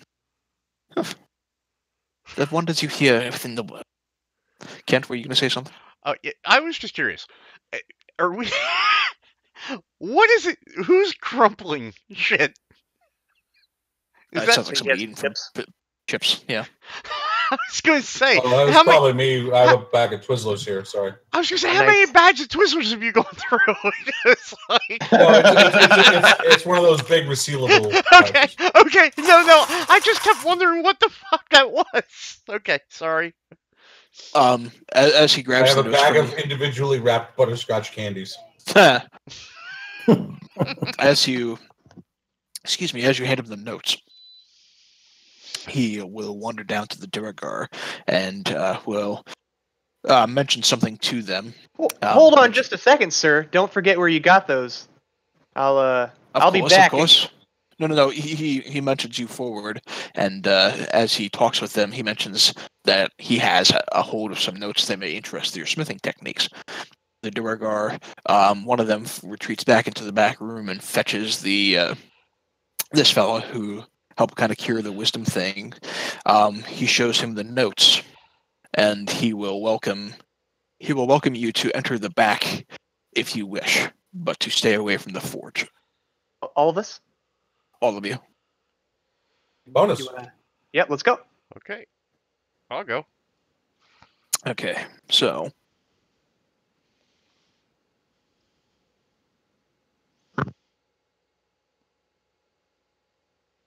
Jesus. it's a big chamber. Give me a minute. Yeah. Take your time. All right. Entering into this chamber itself.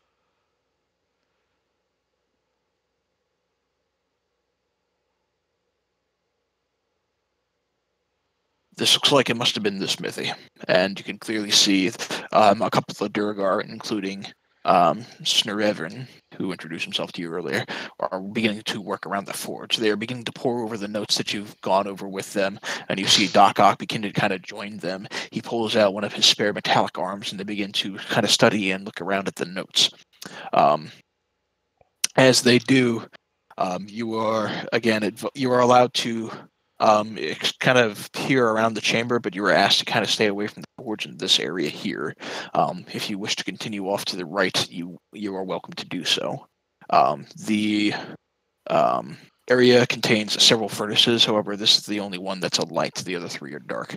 The eastern end of the chamber continues on into a large dark cave, from which you hear a cold wind moaning. The water rushes quickly from west to east through the center of the room, with the stone bridges kind of crossing it. Okay. So, are you continuing or kind of peering on through this chamber then? I'd like to see what's to the east. Okay. Peering along to the east, you see the water begins to continue to rush down. There's another forge that is left off, and the water descends down into a large, dark crevice. Across the crevice, you can see a rope ladder pinging at the top of another platform that goes straight down into this dark, deep crevice.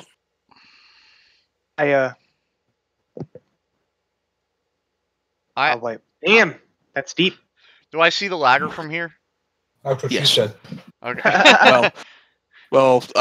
You're barely able to see it, even with the light that I would assume you have lit. Kurt, you can see it with relative ease.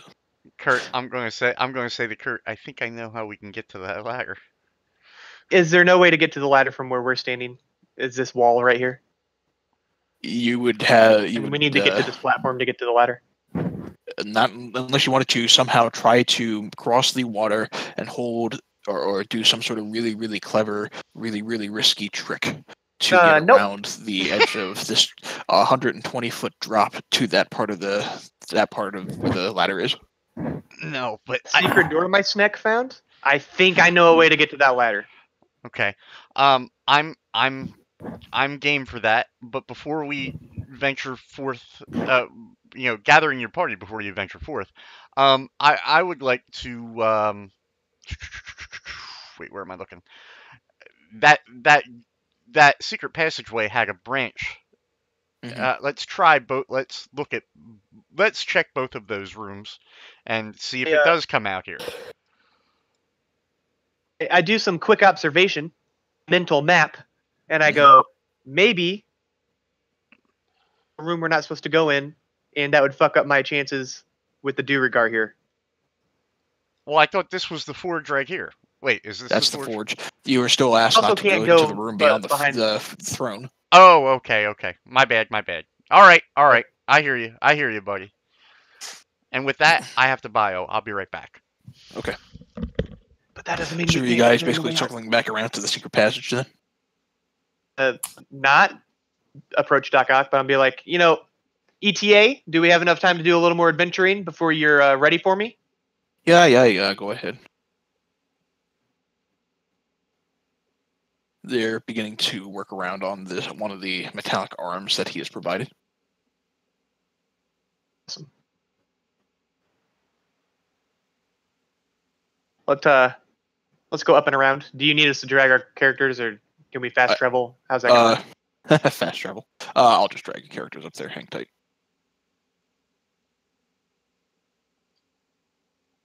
Wasn't.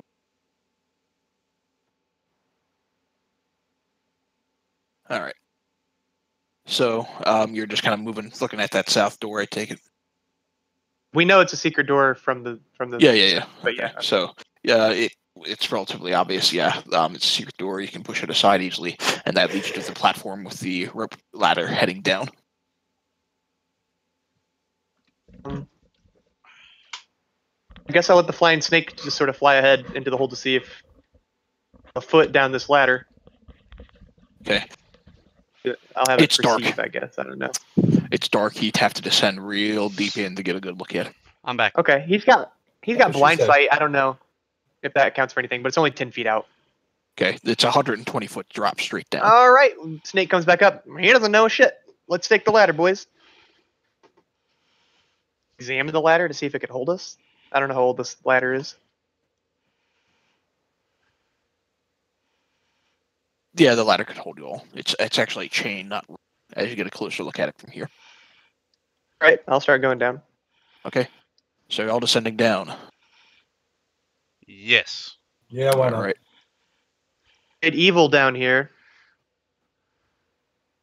Wink to Kent. Thank you. Then give me a minute while the screen loads up on my end here. No problem. Out of character, this is probably the area where it leads from the boss fight out of the dungeon. All right. So,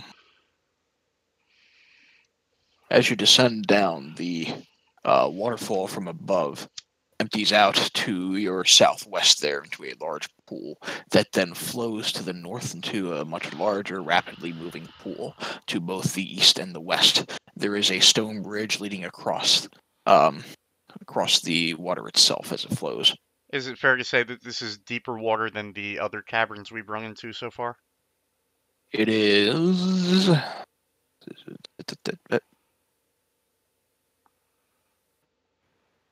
do I have It to... is. It would be much deeper. Yes. I might also add that the air in here is damp, and the roar is deafening. It's really hard to hear. You can see the muddy bank of the pool nearby looks disturbed by some kind of tracks. I'm no expert on tracks. Can anybody figure out what those Yeah. are? I'm pretty good with tracks. Where are they at? Show them to me. Right on the bank of the river here. I'll take a Sure. look at them. Survival. Advantage. I need to see. Hold on. Nope. Only if we've been traveling for more than an hour. I would say so. Okay, sure. Well, You're not sure. these tracks. Could be geese, could be beholders. Yeah,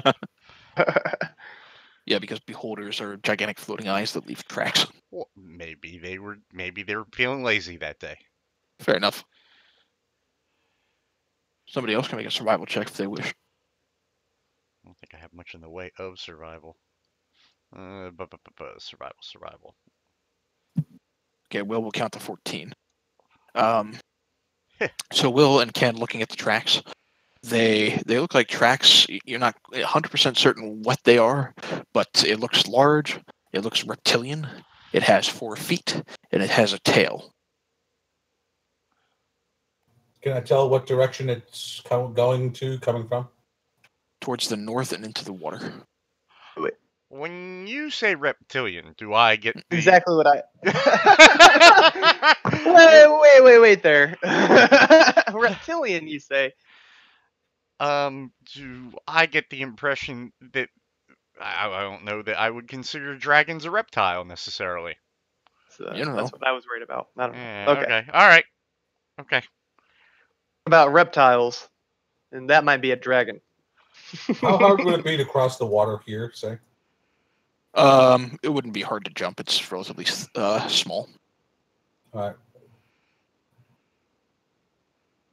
With the stealthy stealth? Okay. There's boss music. What the fuck? It's not boss music. It's just atmosphere music. Okay. Okay, so you jump it with relative ease, or are you just kind of peering down the left there?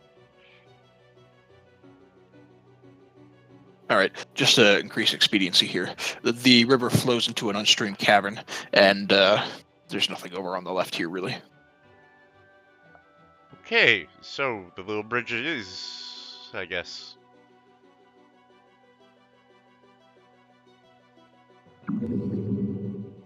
Nah, Will's not buying it. Oh, okay. I just want to venture over and walk through it. Okay. Walking through it, it's cold, it's damp. There's no evidence of the tracks that you saw earlier. There's nothing over here. All right, very good. Back we go. Bridge it is. What about down here? That's the close to where the sound of the roaring waterfall is. You can't make out anything. The air here is glistening as the water hits the pool here hard, and it's kind of sprinkling you in the face as you kind of look around.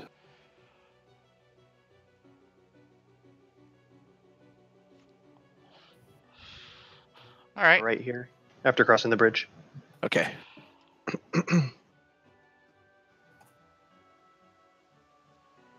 Okay. The ledge, as you cross, bends to the east, and then there's another stone bridge that continues on to the south. Let's see where this leads, gentlemen. I don't know if this is what I saw in my vision, but we can certainly see if it is. Be prepared.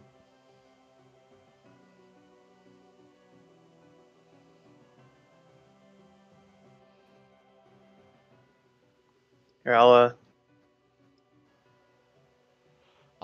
move up, I guess. Okay. Okay.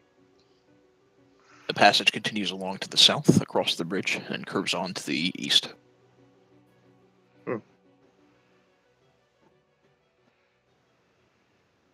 This has me scared. I'll tell you what. Well, you don't see any more If tracks, we're all ready, do you? I'm gonna. Tracks here. The tracks continued into the water. You don't see anything from here. Okay.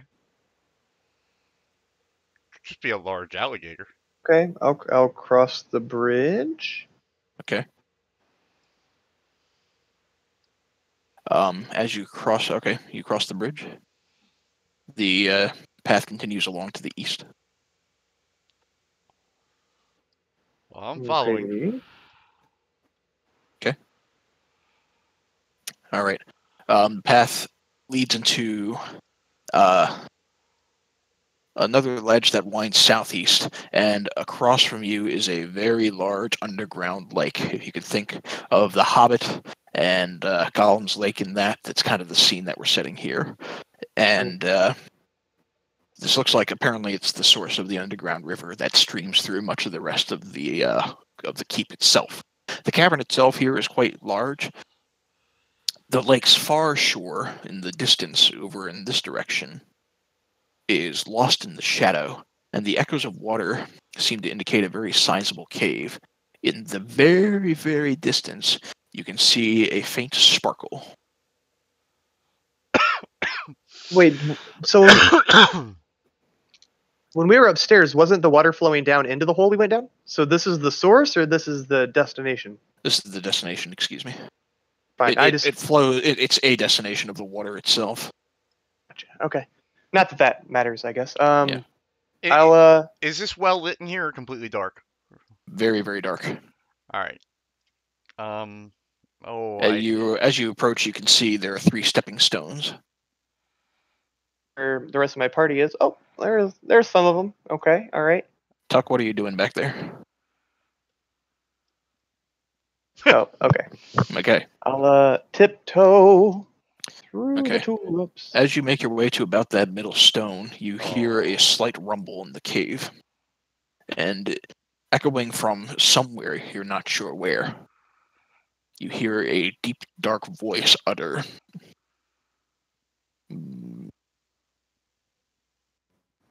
"More curious bodies want to the..." You broke up there a little bit. Did you break up for anybody else? He says, more curious mortals that wander into the abode. Okay. Into my abode. Who are you? Excuse me, Kent, do you want the everlasting candle? Say that again, I'm sorry. Do you want the candle? You're the only one who can't see in the dark. Yeah, I'll take the candle. All right. All right, so I'm going to hold on to the candle. Well, I'm going to whisper to Will. Do we answer?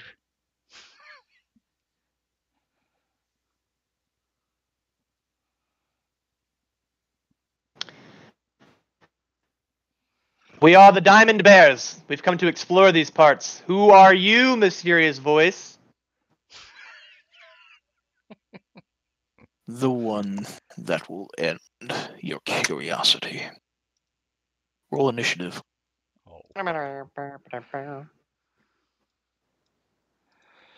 Against the voice? Yep. I rolled a 15, forgot to select myself. Alright.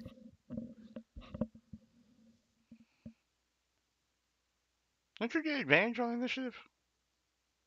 It shows I had a 1 and a 7, so the 7 was counted. It rolls it at the same time. I forgot. I'm sorry. You Update it for us.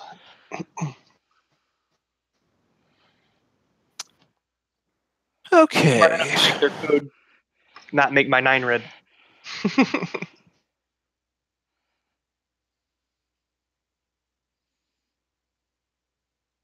All right. So, at the start of combat, I need all of you to make a strength saving throw as you watch as pools of water within this underground lake surge forward on top of you and try to grasp you on your feet and pull you in. Jafar's fine. The water is reaching out to grab us? The water is reaching out to grab you. Oh, good lord. Okay. So. All right. Dr. Connors, you're fine. Kent, you're fine. Will and Friar Tuck, you are pulled into the water.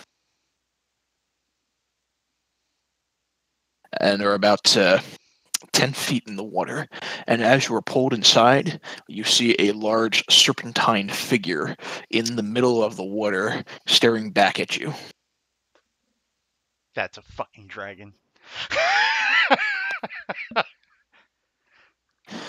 Jafar is up next. Jafar has seen both of them pulled into the water, but he does not know where the voice is coming from. The water is too murky.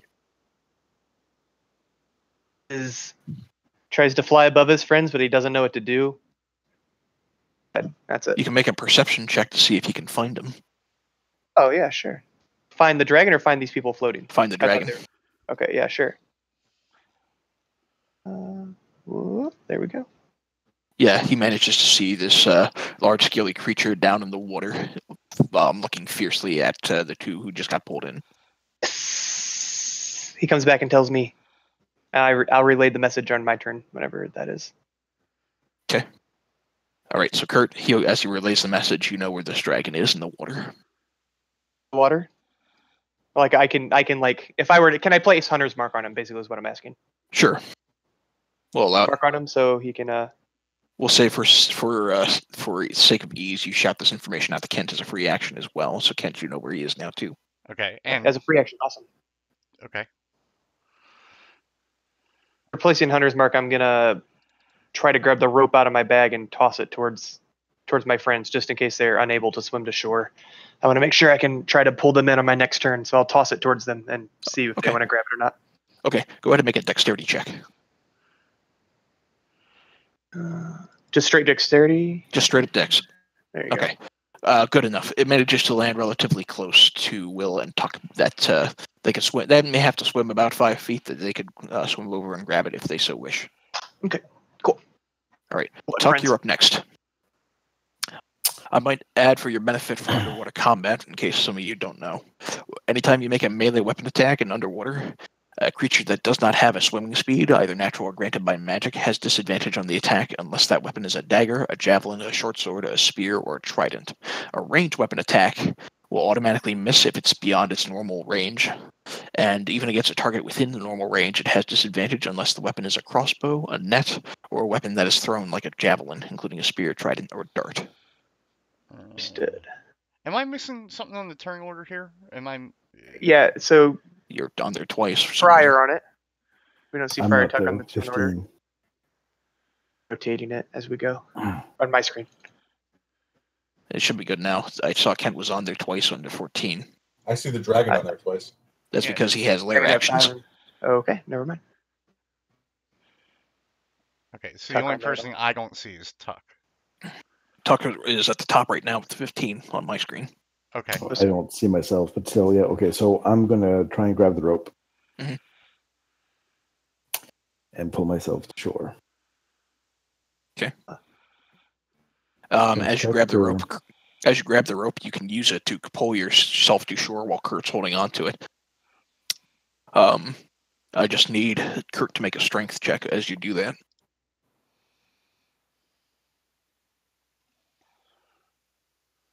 Is that the 14 there that I'm seeing? Yes. Strength is 14, yep. Okay, didn't link your name when you did it. Okay, so you're able Because to... I had already been talking. Okay. It might be. Okay, so you're able to pull yourself to shore if you wish. Come on over here, It was right. friendo. All right, you pull yourself onto that stepping stone. Is he underwater?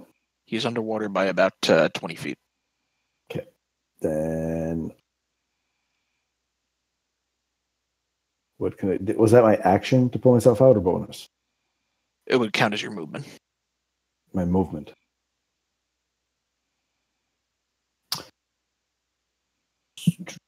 Basically allows you to move your movement without having to spend extra movement speed in order to get out of the water.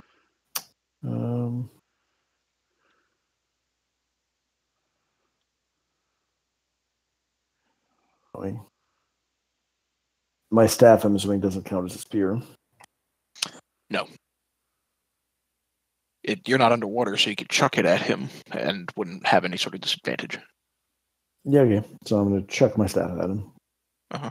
Because he's 20 yards away, but down, so that angle is still 20 yards away. Yep. It would have disadvantage if you were trying to throw it while underwater, because the water would catch the speed of it. And it still kind of does, but not enough that it's going to lessen the impact by a significant degree. To be fair, it's a magic weapon too, so, I mean... Yes. And I snap it back to me. Nope. It kind of just goes plop right in the water. Okay. All right, Kent, you're up next. Yeah, I'm looking. Do I get any idea? Do I get any idea of what type of dragon this may be? Black. About Will. Oh, fuck me. Really? Black dragon. You know, running away is a perfectly acceptable course of action. Yeah, but I don't know if we'll get away. That's the problem. I think we skipped Will. Nope, Will's got a 13, Kent's got a 14. 7 initiative. On my screen, I have Kent with a 14 and Will with a 13. But he rolled a 7, right? Yeah, he rolled a 7. Will rolled a 7. It didn't update on the screen then. Yeah, I show myself as a 7 in a turn order. Yeah, mine too. I don't know what's screwed up with the thing there. Something screwed up with the thing, yeah. Okay. Oh, so it duplicated Will twice. Okay. Hold on. All right, so it's my turn. Okay, time out. Yep. I think I got skipped because Yeah, I you got will have gone twice. Once when you threw the rope, and then again before I get to try to grab it. So, hang on. I need to go through all the initiative rolls just to make sure everybody has the right one. So, Tuck has a 15. Will's got a 7. Doc Connors is a 9. The Snake is an 11. Kent's got a 14. Kent's got a 14. So, the dragon would have gone first with his lair action at 20. Next after him, assuming all the numbers are still on the screen and correct, should have been Kent. So Kent, go ahead and take your turn. All right. Give me 1 second here. I'm trying to. Would it be possible to? Oh shit! I'm clicking on the wrong thing. Would it be possible to move past these guys, or do I have to make any kind of check to do so? You could kind of skip along the stones. I'll get to Will. Basically, I'm just going. Kurt, you took an action already. Yeah. Yes, yeah, you threw the rope. Tuck took his action for the turn. Jafar didn't take an action yet, right? He saw it was a snake, and then it came to my turn. I threw the rope. Jafar took his action already. Okay, so Kent. So it's Will's turn, and then it'll be the dragon, and then Kent. Well, yeah. So Kent has a higher initiative order than Will. So he started us off. So okay, never mind. Kent hasn't taken his action yet. So Kent will take his action, then Will take his action, then the dragon will take his main action, and then we'll go through the right initiative order. Okay. Do we think can I get to here past the guys or no? You could kind of skip along the rocks and do so. Yes, it's big enough room that you could do so. All right. So I'm going to move to there first. Hold on. So I should end up right about here, I think. Uh-huh. Fucking dragon.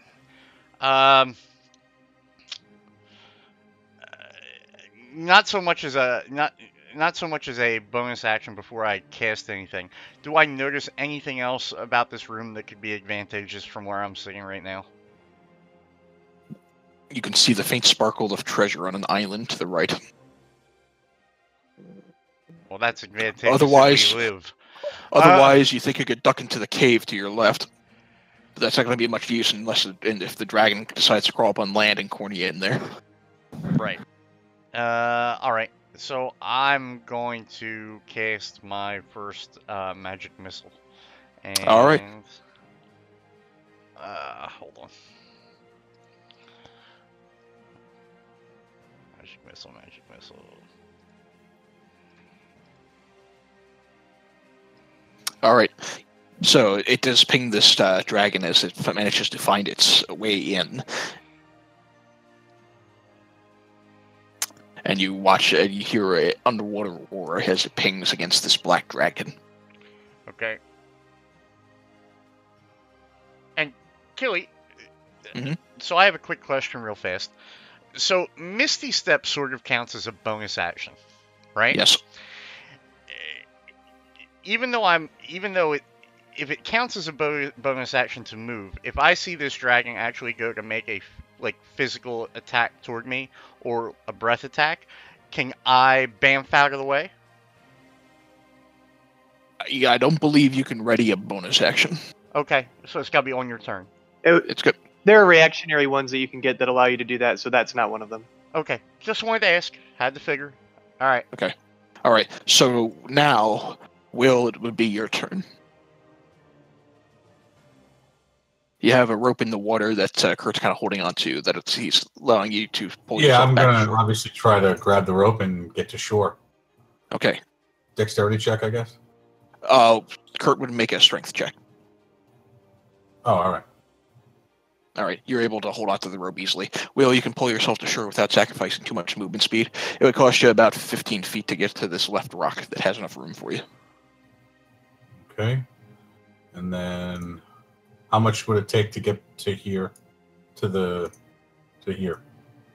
You have another 15 feet. Can I get to there? Yeah, you can skip along the rocks. There's enough room that you can kind of move by your compatriots if you wish. All right. Let's see. Oh boy. I'm gonna draw the rapier and play Footloose. Okay. So, A real I have the instrumental.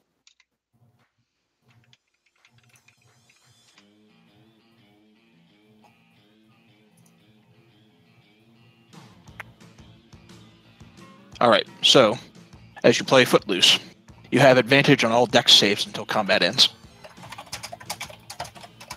Oh, which great. is super useful for you right now. Yes, I know. No I was kidding. hoping it has something to do with avoiding getting tangled up in that water grab.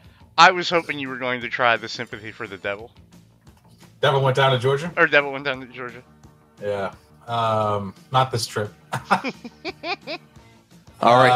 All right, and then for an action, the hell do I want to do?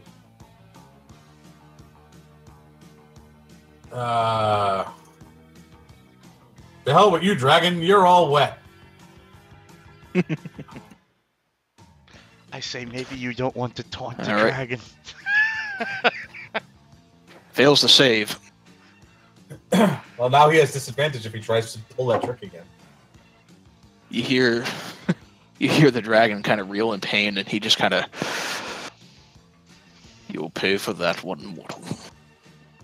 You watch as this black reptilian head, first off, it's going to swim over in this direction, and then you watch as this black reptilian head races up ahead of the water, and as he rears back, you watch as a green, acidic breath emanates from his mouth. I need everybody except Kent to make a dexterity saving throw.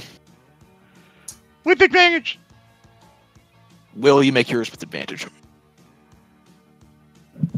Dr. Connors is a fail. Will is a fail. Tuck is okay. Jafar needs to make one too. Will is going to add a die of Bardic Inspiration. Sure. The snake's okay. I also might add that you also have that inspiration that you could pass on to your Yes, compatriot. no, I'm well aware. All right, so I have a 16 total. Okay, so you're okay. Right now, Dr. Connors is the only one that's not okay. I will pass him the inspiration. All right, reroll that die and take the higher result. Just reroll your dex save. Oh, it's just Yes. You're good. Okay, so you're all good. Incidentally, that fuck was you, also, acid breath. Half of 41 rounded down, you're all taking 20 points of damage. So, Except bad me. news. What's that? Except You're me. fine. You're not clipped by this. You're out of the way. Now, bad news. Jafar takes double his hit points. He is instantly killed. Oh. Hey, friend. This is far too happy a tune to play during the death of Jafar. You're, where did you take damage from earlier? But I just reduced my Miles. hit points down to 12. Oh, you did? I took Okay. 20 points of damage. Yeah. Okay, so you already applied it. All right. Okay. Yep. That might have been a one-in kill for some of you. All right. So as he does that, he'll sink back about 10 feet into the water. And then for his lair action,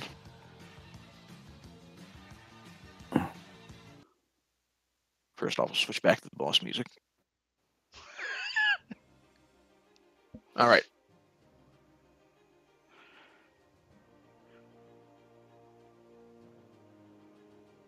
A sphere of magical darkness will surround all of you, except for Kent. Again, out of the way.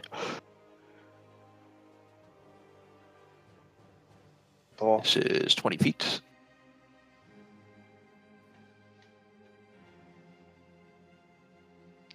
Actually, we'll surround you.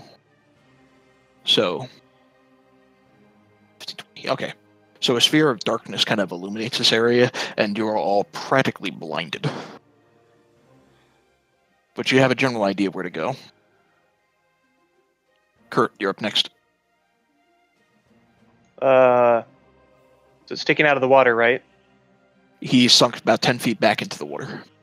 Again, okay, of course. You know where he is, though. You still have your hunter's mark on him. Move away from the party, just in case, he tries to do that shit again. Over to here.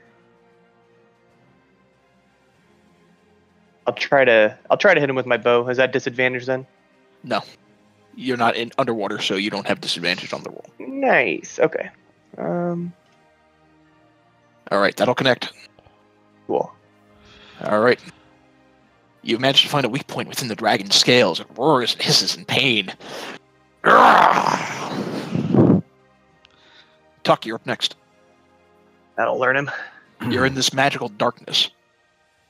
I should be able to move left Yes. to here. Mhm. At which point I'm going to throw my staff at the bastard again. Alright. It connects. And so I'm assuming I can't reach him for my bonus action at this point. Unless you want to swim in the water. No. That I'm would good. not be a I'll good idea. I'll snap my staff back. Kent, you're up next. All right. Okay. Hold on. So as I've got, I need to look at something before I do something. Hold on. Let me look.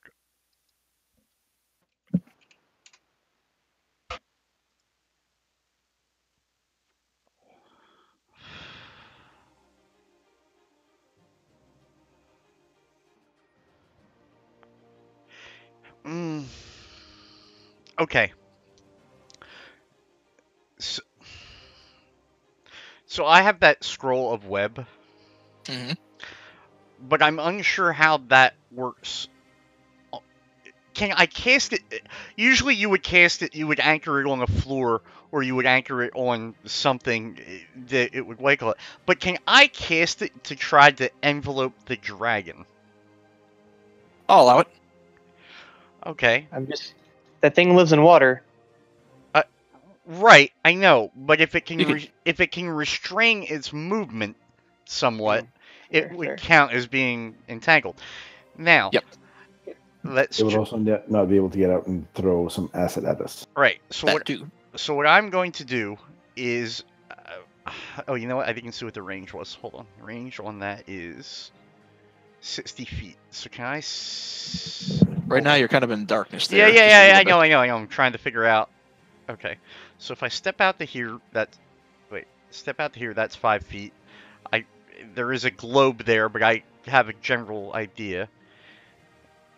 So from there, okay. So what hold on.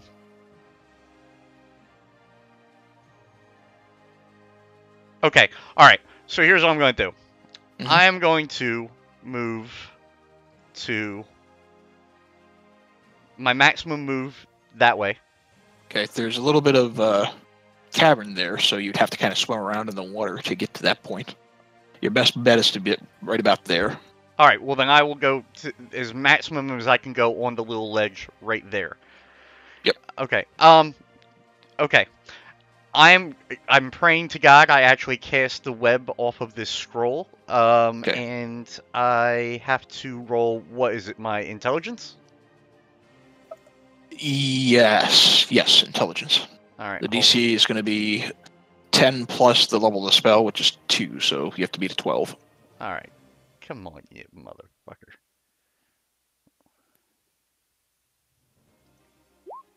What'd I get? 8. Fuck me. What does he need? A 10? I'll give him a diabolic inspiration. He needs 12. Need So if you want 12. to roll that d6, you got to roll 4 better. It's 50% chance. Flip a coin. Let's see it. All right. Fuck it. I'll try it. I'll roll that d6. Hold on. I'm clicking all over the place because I'm looking for 8 different things in my damn thing. Web. Dice roller. What am I rolling? D6? D6. Got to get a 4 or higher. Oh, You got it. Underwater, the webs begin to entangle around this creature. Its wings are restricted. It begins to almost sink, you think. Kurt, you're up next. Shoot it in the fucking face. Advantage. You piece of shit. Advantage. I'm gonna use my cold damage as well. Advantage. where am I in the order now? I don't know because our screens You're are not 15. representing You what threw. Joey's You went seeing. before Kent. Okay. Yeah, I just. But Alright. Garen, your screen got is you. not representing like mine is. Yeah, no, mine's fucked up. I have it based on the initiative rolls that were in the chat channel. So, all right. So Kurt, with a 9, you don't connect. The arrow just right into the water. A little bit of the water kind of freezes around where the arrow is, but otherwise nothing else happens. And we have advantage now, right? Yes, and you rolled a 9 and an 8. Yeah, No, I just make sure didn't do dick there. All right. Yep. I think that's about all I'm gonna be able to give it. I guess I'll move back just a bit. Okay.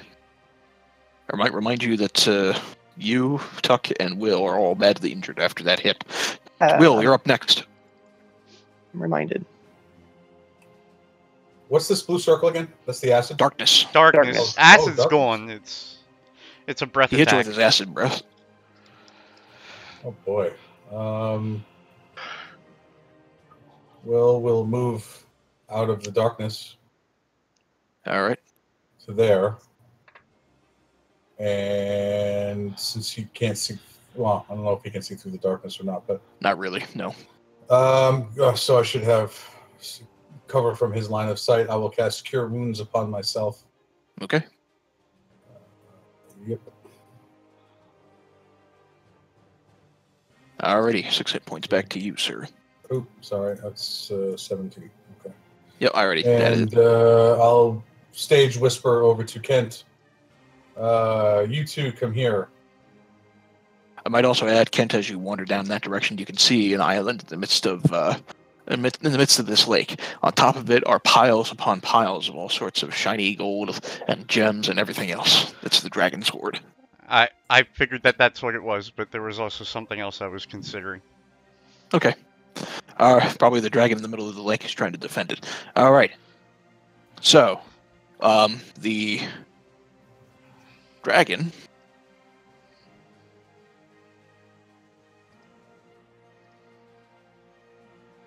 To just stay in the water and not hurt anyone. Yeah, good one. Next. So first off, this magical darkness fades. He's going to, well, he's restrained, but he's going to use his lair action, and you hear a buzzing sound, Will and Kent. Yep.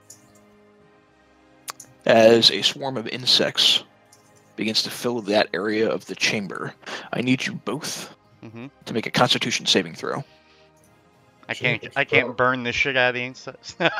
Hold on. Con save.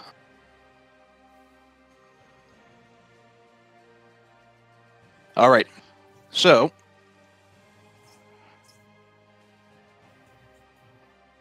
all right, you failed to save. So, Kent, you're taking 9 points of damage. All right, I will. Will, you're only taking 4 points. And there's a swarm of stinging insects right in that area. Okay. And then on its turn, he's going to, well, he's restrained. He's going to attempt to break the webs around him. Roll. It's a strength check. And Will, what is your spell save DC? Or no, you're the one who rolled it. I'm sorry, not you. Kent, what is your spell save DC? My spell save DC should be where the fuck I think it's 14. I think it's on your spell. 14. Yeah, 14. Okay, it's a strength check. roll. Fuck. Okay. Breaks the web. That didn't work. Unfortunately. And it used its action to break the webs. It's just going to float or swim over in... What's its movement? Swim speed, 40 feet. Over here. Kurt, you're up next.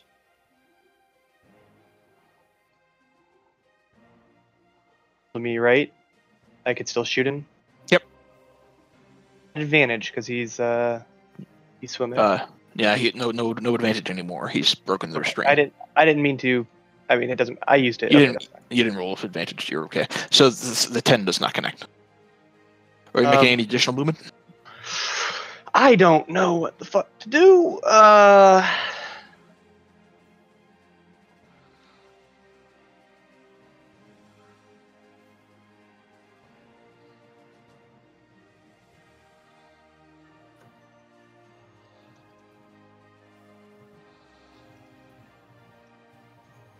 If you're not moving, it'll be Tuck's turn next. If you didn't hear me, I said no. I'm good. I'm not moving. Okay. Sorry if I didn't come through. Sorry. Okay. Tuck, you're up next. I'm going to move to here Mm-hmm. and throw my staff. All right. 19 will connect. All right. That's not. You got your staff back. All right. All right, Kent, you're in the middle of this swarm of stinging insects. Alright, well, I would like to see if I can do two things on this turn. Mm-hmm. I would like to cast Misty Step. Mm-hmm. And I would like to end up right around here. Sure, Okay? you can do that. All right, you bamp onto the island full of treasure. Now, as you enter onto the treasure, I'd like you to make a very quick perception check. Okay. So I'm going to do that. Just straight perception. Straight up perception. Okay. Next to you, you find two wands. One has... I don't care what either one of them do. If I can pick them up both one-handed, I would like to aim both of them at the dragon. I will allow you to aim one of them at the dragon. Alright, just give me a description of the wands real quick. One has a copper sort of rod with a blue sort of flame at the end of it. The other one is a large golden wand that has other golden rods attached to it with gems on the ends of those smaller golden rods. It kind of spins around in sort of an odd sort of it almost looks like a children's toy. How interestingly decorated it is. Alright, so for right now, we're going to go with the one that has the blue flame. Okay. Pick a number between 1 and 7. 6. Okay, now roll 6d4 plus 6, as 6 magic missiles emanate from the wand straight at the dragon. Oh, hold on. Hold on. Alright, so I need to roll 6d4 plus 6. You hear a loud, echoing roar through the chamber as arcane energy erupts from this wand as it pelts the dragon hard. Okay, and so, alright, so here's my question. Ready? Uh-huh. So I used Misty Step, which would be sort of a bonus action, and then That'd be a bonus. I cast the wand, correct? That's your action. Yep. Can I still move? Yep. Holding both of these wands, I'm going to move as far away from the dragon to the back of the treasure pile as I possibly can. Okay. So there. Yep. Okay. Let me reveal some of the rest of the chamber as you retreat back. If there's another dragon, I'm done playing.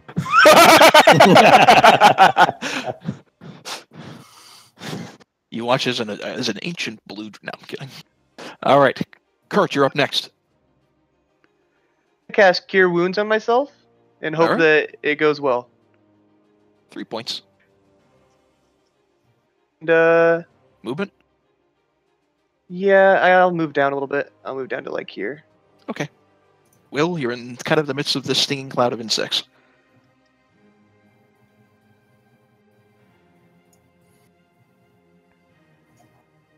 I would not get in line of any of us. Well, I mean, it's either here, where at least I've probably got potentially some cover, or here, and I place myself adjacent to another party member, and he's throwing around every area of effect spells. Can you get behind the alcove in the bottom? Yeah. And still have sight of the dragon? Yeah, can you get one down? Where was I? Hold on. You're right on the corner of the blue.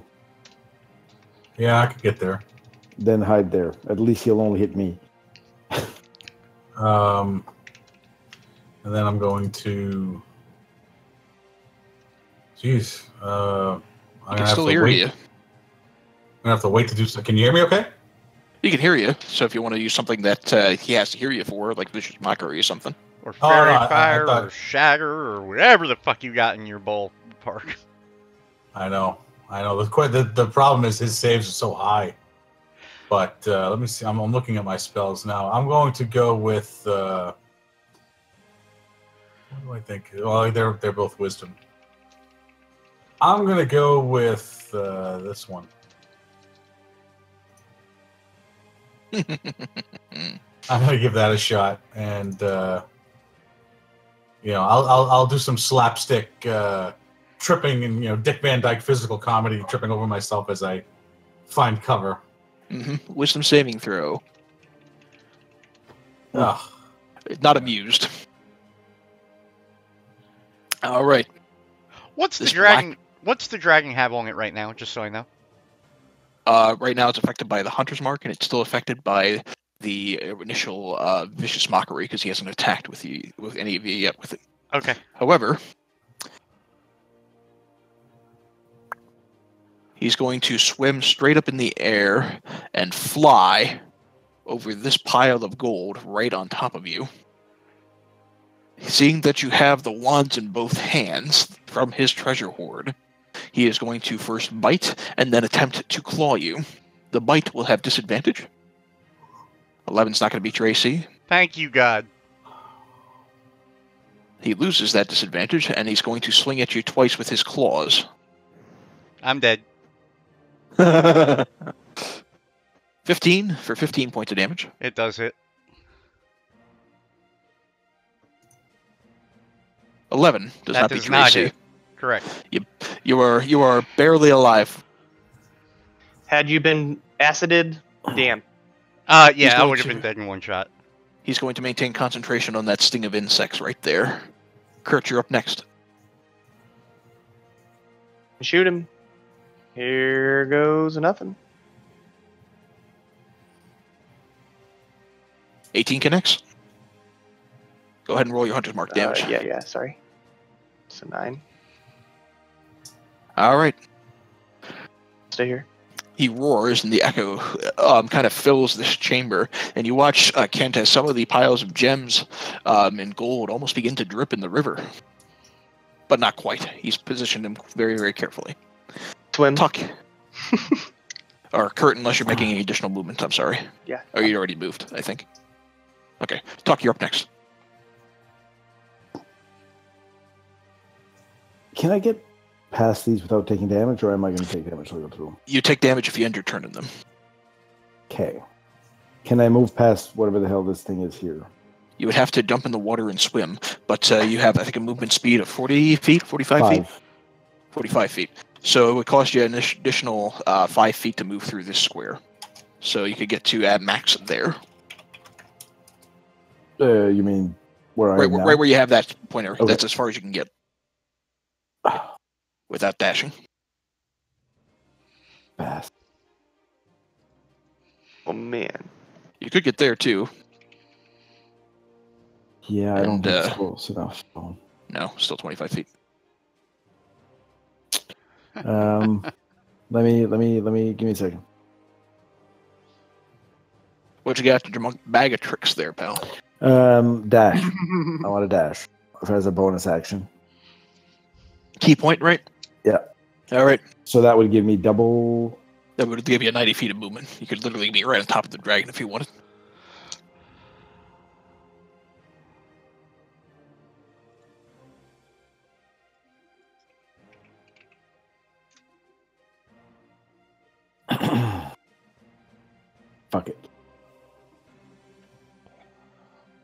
Hey, Kent.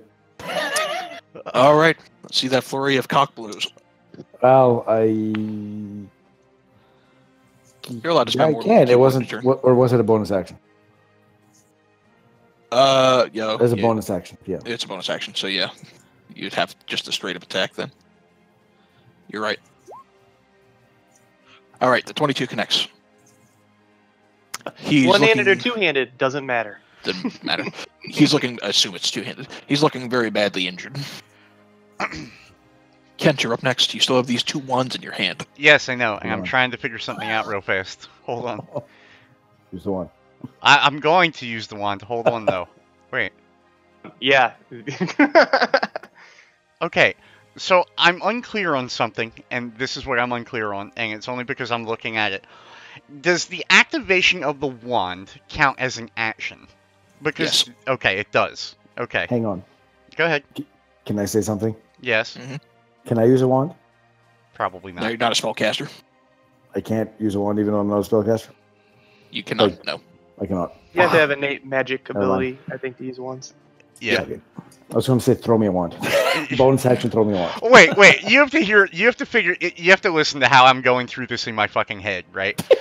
No, listen. I'm sitting there thinking, well, if casting the wand doesn't actually cost an action, if it does, because I looked in wand in the thing, I'm not looking. It doesn't say it costs an action, but I'm sure it does. I was like, can I cast Mage Hand on the one wand and use the other wand in my hand and cast them both at the same time? What I will allow you to do is cast both of them with the other wand as a bonus action if you wish. In this particular instance, we are going to say yes. Let's do that. Okay. So first off, are you? We'll say if you're going to use the if we're going to use the other staff, the one that you fired the 6 magic missiles, go ahead and just roll 1d4. I forgot to subtract the extra 6 from those magic missiles. Go ahead and roll another 1d4 plus 1. Or no, you already rolled the plus d6 part of it. So never mind. Okay, 1d4 plus 1 if you're going to use that. Okay, so 1d4 Plus 1. All right, as hold the on. last magic missile gets expended from it. plus 1. Okay. Alright. So he takes 4 points of damage, and then I need you to roll d20. Okay, now just a straight d20. Just straight up d20. Okay, you're fine. Now, as you shoot the other one, I need you to roll d100. Oh, that's a wand of wonder, isn't it? Fuck That is me. absolutely a wand of wonder. Fuck me. Okay. So grass appears underneath the dragon. No. Hold on. All right, gentlemen. Let's hope that this is a good Roll a roll. fucking 99. I don't know what a 99 does on a wand of wonder. Hold on. 18. You cast Gust of Wind. A line of strong wind emanates around the dragon and almost in front of Tuck as well, and begins to blast away from you. I need... Well... Right now, it's a huge gust of wind blasting away from the wand as the golden rods begin to twirl, and it lights up with arcane magic. Okay. Question for you. Mhm. It emanates from the wand, but does it push me away? No. Okay. No, you're fine, but it's pushing against both the dragon and Tuck. Okay. Now, are you making any additional movement? Because what I will allow you to do is swing around, say, to the south, so Right. that it's only pushing against the dragon. All right, I will do that, and so it will only be pushing against the dragon. Would that be considered my entire movement, or no? Where else would you want to move? Oh, I was about ready to jump in the fucking lake, Killy. To be fair, I'd take an attack of opportunity if it meant I could dive under the water and swim into a crevice. I would I'm just keep saying- the wind on him. All right, Just- I'll move to here, and that will be where I maintain, and it will hit the dragon. All right. Will, you're up next. Okay. Will reaches into his pack and pulls out a scroll. Mm-hmm. I'm going to cast Reduce on the dragon. If this works, oh, wait a minute. Go ahead. He'll do less damage and he'll have disadvantage on strength checks. So prepare to get away from him because I'm going to use the Wand of Entangle next. Okay. So the range on that is 30 feet. Oh boy. Fuck me. Alright, I guess I'm not doing There's that. no way. Yeah. You'd have to be there at the very least. I can't get there. No way. Alright. Super I burst think- bubble. I think he's pissed at us. I would probably move to here and get ready to move to here after.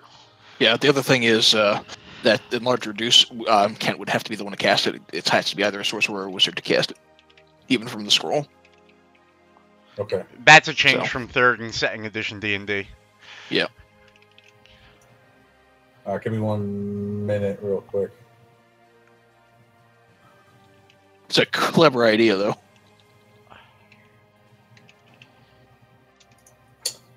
Alright, I gotta get 60 feet. Oh, yes. Okay. And that's within my movement. Very good. Will move up to here and cast that. Ooh, okay. Chances, I mean, his saves are really great, so chances are he'll save, but if it works, you know, I'm a debuff caster. I have to debuff cast. All right. So we'll say, I'm guessing you probably don't want to envelop your buttons. So he has to make a Dex saving throw. Does not beat your ace. Yes. All right. What color light would you like to eliminate him in? Oh, he's black, so let's go with a white light. That's racist. For the future, fairy fire is blue, green, or violet, but I don't care. We'll make it white. Sure, why not? He glows in a white light. All right. At the start of his turn, he has to make a strength check against that gust. He's gonna beat the shit out of his strength check. Strength saving throw, in fact. Yeah, he's gonna beat the shit out of this. 5. Beat your AC, Yeah. or beat your DC By 1 point. by 1 point. All right. As he tries to push against the wind, he is going to attempt to bite at you once, Kent. Farewell. Farewell. Your I'm dead. wizard goes down. You're not dead. Your Oh. wizard goes down, and the gust stops. The wands clink against the floor. He then swings around, and he attacks Tuck twice with his claws. Jesus, I'm done. A 7 and a 13. All right. So you take 1 immediate death saving throw, fail, because he claws you basically as you go down. So 2 party members are unconscious on the other side. Oh, wonderful. And he's going to continue to maintain the stinging insects over there. Kurt, you're up next. I have advantage from fairy fire, right? Yes. I'm gonna shoot that bitch. Yes, it connects. And I assume, are you spending a charge there with the cold damage, I assume? Yes, yes. All right. 16 points of damage. He roars and rears back. He's looking very bloody and badly injured. Okay. Tuck, as you begin to fall back and as the claw begins to bite, kind of claw into you, you watch, or at least Tuck and, or excuse me, at least Kurt and Will, you watch as he falls back and his penis unfurls. Thank you. It begins to glow with a radiant energy, and it shrinks by about 3 feet. Tuck, Oh, your giant dick. you gain 3 hit points back, but your penis is shrunk by 3 feet. I'll take it. Fuck it. Oh, man. This is just disturbing. By 3 feet? Really? 3 feet. Is there anything 3 hit left? points. It was a 4.5 foot cock. I mean, still got- I'm sorry, not I 3 feet. can't 3 inches. 3 inches. Feet. So Jesus it's already Christ. shrank twice. So I'm just under 4. You're just under 4 now. Yes.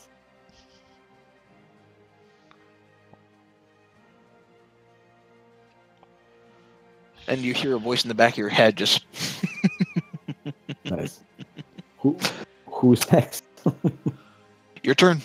My turn? Your turn. This bitch is going down.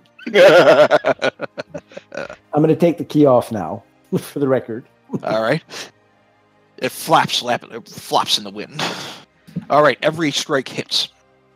Now you had advantage on all of those, so just go ahead and roll each of them a second time just to see if any of them crit. Sorry, I missed that. No. Okay, none of them crit, so we'll just count the first Good rolls. first ones, yeah, it's fine. So All two-handed, so 9, 8, 17, 22. 22. And I'm going to try and knock him prone. All right. He has to make a strength saving throw, correct? Is he flying? Knock him prone. He is flying. He was flying close enough to the ground, though, that he's able to attack him like that. What the fuck is it? Hang on. I'm not trying to give any of us a hard time, by the way. I thought he was flying. He is flying, but he's only flying about 10 feet in front No, of that's the an air. important or distinction. 5 feet. No, dexterity. For knocking prone, it's dexterity save. Dexterity save? Yeah. That'll be Tracy. Oh. DC. Yes. All right. Can't make a death saving throw. Okay. Still 22 points, and it's still up. By the way, if I crit, This dragon is on his last legs. if I crit on this saving throw and I get up with 1 hit point, I'm totally beating the shit out of him with the staff. All right, hold on. Death saves. Damn. A black necromantic aura gathers around your staff. You gain 1 hit point back, and you're back on your feet. I'm hitting him with I want the to see this staff. happen, motherfucker. I get advantage on the attack. Yes. All right, let's hope. Hey, let's hope. As your staff hits into this creature, it lets out a loud roar as it begins to collapse against the ground. And it roars out at you, attempts to reach at you with its claw, and as you do, you take the better end of your staff, climbing up barely onto your feet, and you just kind of stab the sharp ends into its throat. You watch as red and blackened blood begin to soak down the staff, circling around the beads that create up this burned, charcoal thing, and you watch as the energy of a black dragon gets soaked up into this thing. Oh, The now dragon that dies. going any fucking better. But go ahead. Go ahead and go ahead and do the charge, which I can't remember how many hit points you gained back. But go ahead. I'll tell you in 1 second. Hold on. Charge. Where the hell did the staff go? Staff. It's gonna be under the magic items in the Citadel detail here. Yeah, I know. I thought it was right. Did it have a Maybe name? not.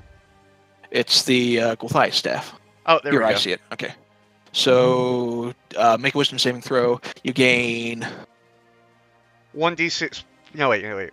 It deals normal, and you can spend 1 charge to regain a number of hit points equal to damage dealt. So I get 4 hit points back. 1d6 plus 4 expended. That's going to be a magic quarterstaff and a hit, and we're going to spend 1 charge. Okay, so yeah, you get 4 hit points back. Go ahead and make your wisdom saving throw. Oh, wait. Sorry, that was not it. No, that wasn't it. Hold on. Make your wisdom saving throw. All right, hold on. Coming up. You just want to see me go insane or something. Hold on. Wisdom. Oh, All right. Oh, I did that with... You don't get advantage. Yeah. So we count the 10. Yep. Roll a d100 for me. Oi. D100. Hold on. Dice roller... let me take advantage off because I don't know if that affects it. Hold on. 1 D100. Roll. Yep. Okay. So... Let me pull up that thing again.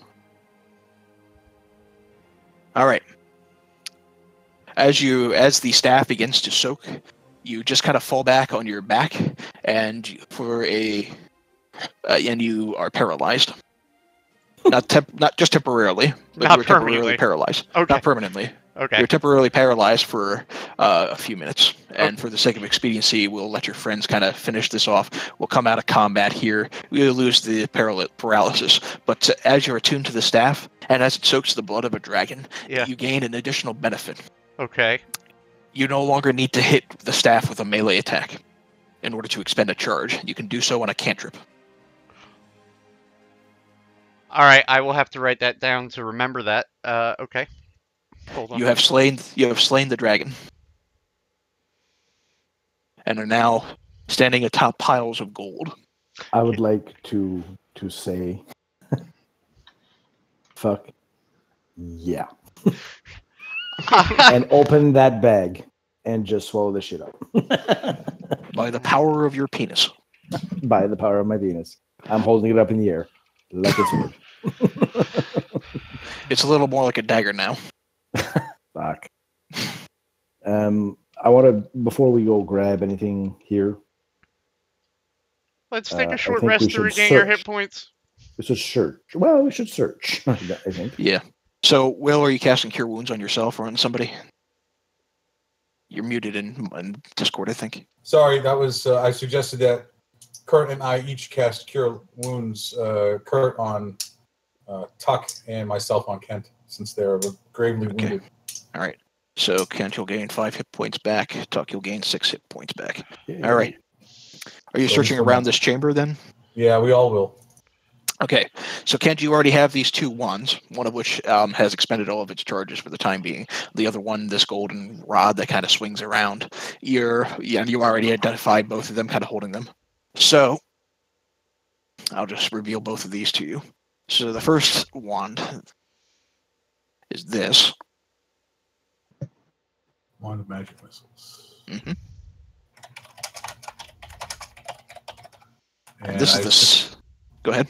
No, I used to say I assume we're going to leave that with Kent. This is the second wand. Huh. Yeah, I knew what that was. Yeah. Killy, I'm gonna ask totally out of game, right? Mhm. Did you know I was going looking for the horde?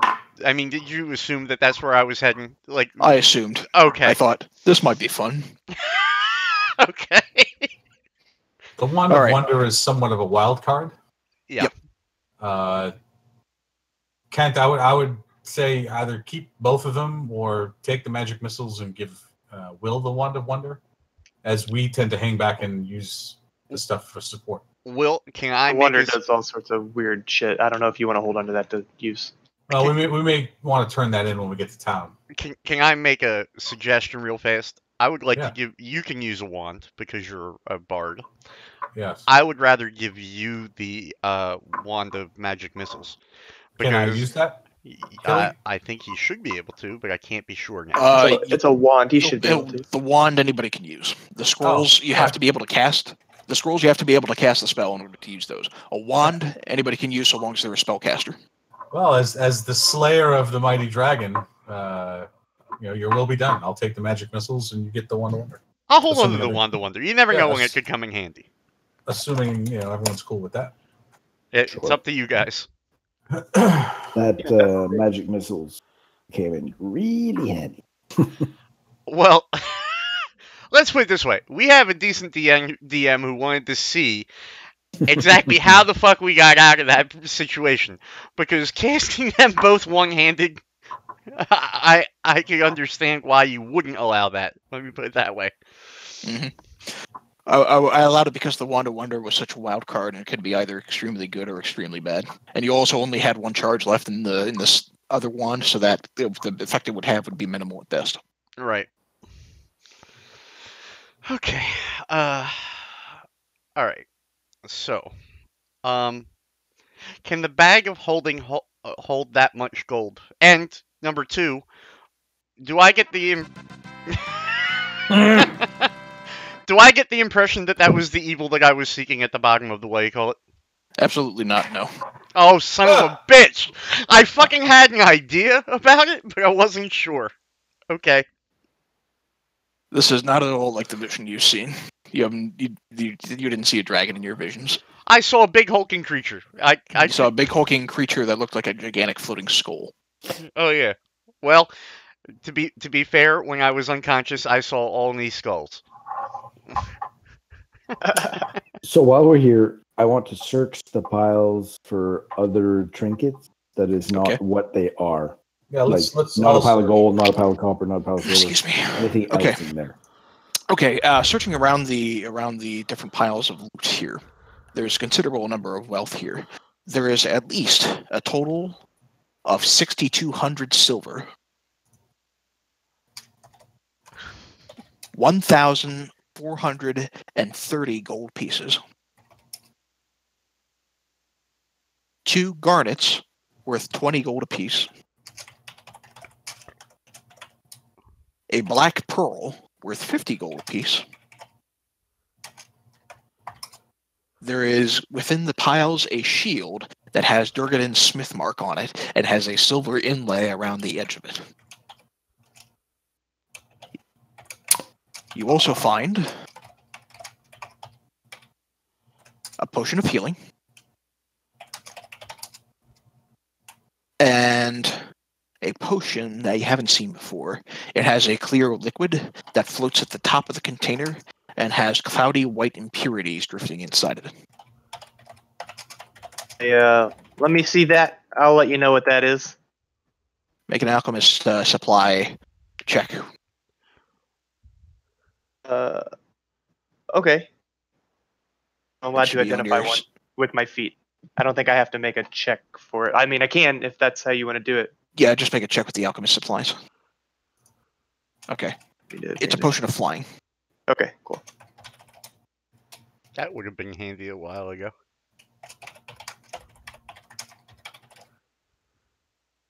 Potion of flying.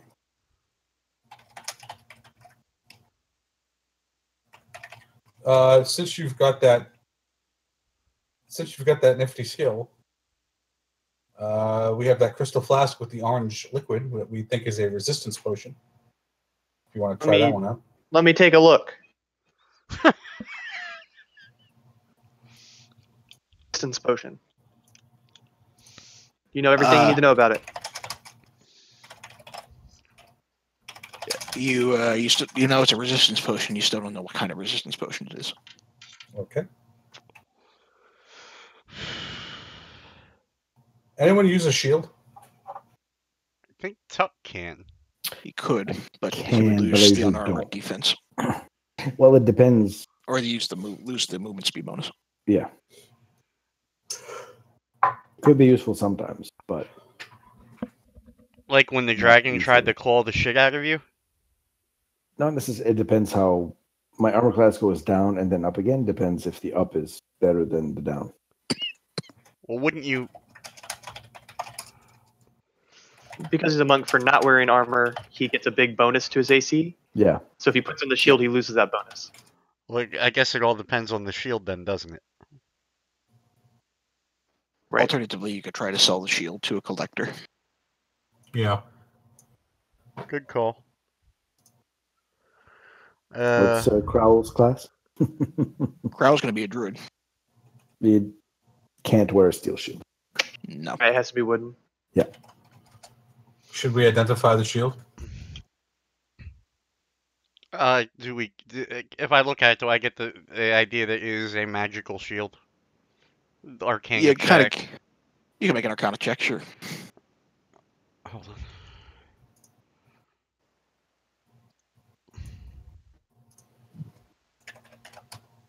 It is absolutely magical. As you kind of gaze at the shield itself and get a better sense at it, you can see in the corner is Durgadin's smith mark, which is the hammer over the anvil. But in the center of the shield itself, it looks like a mug of ale. And the aura, the faint magical aura, seems to hover around that mug of ale in particular. Okay.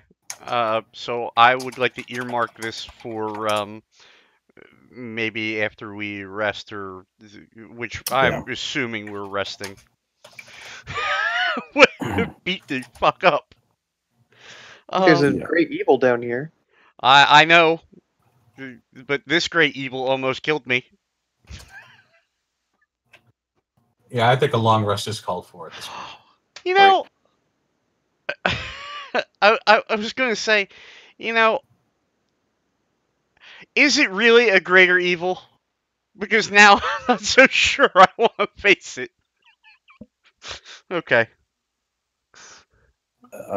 Suggestion: we want that little alcove thing on the left, so we can at least defend somehow. I agree. Well, yeah, I agree. Back where we were at, over toward the bottom edge of that. Is that where? Okay. Yeah, there. For what it's worth, as you're over here, you can see that the stream continues on to the right there, along with another platform. And as you kind of peer off in that direction, Kerr, you can see that there is a underwater passage that the water flows into. You think that's maybe how the dragon got in and out of its cave to go hunting. All right, I'll come join everyone. Okay, so you're just taking a With long that, rest I'm in that pretty cavern sad. then? Yes. Okay. Unless there's anything in particular you really want to do while everybody else is sleeping, for the sake of expediency, I'll say you make your long rest without interruption.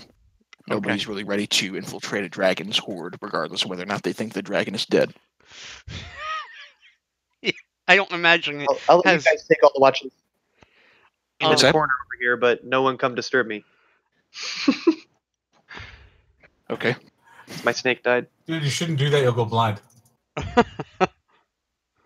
You can revive your snake over the course of the long rest I'll allow, but you have to spend the gold in order to do the whole ritual and everything.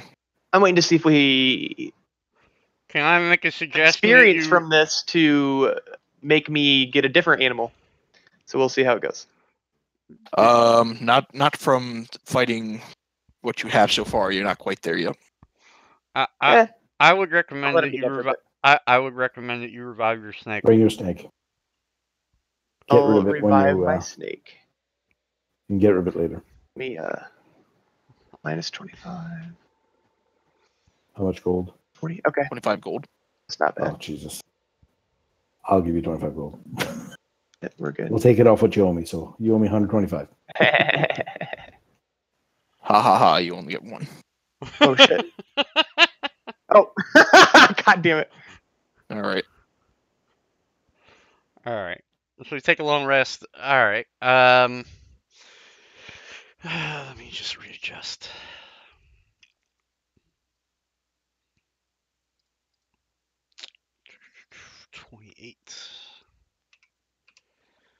And hit those. Okay. Okay.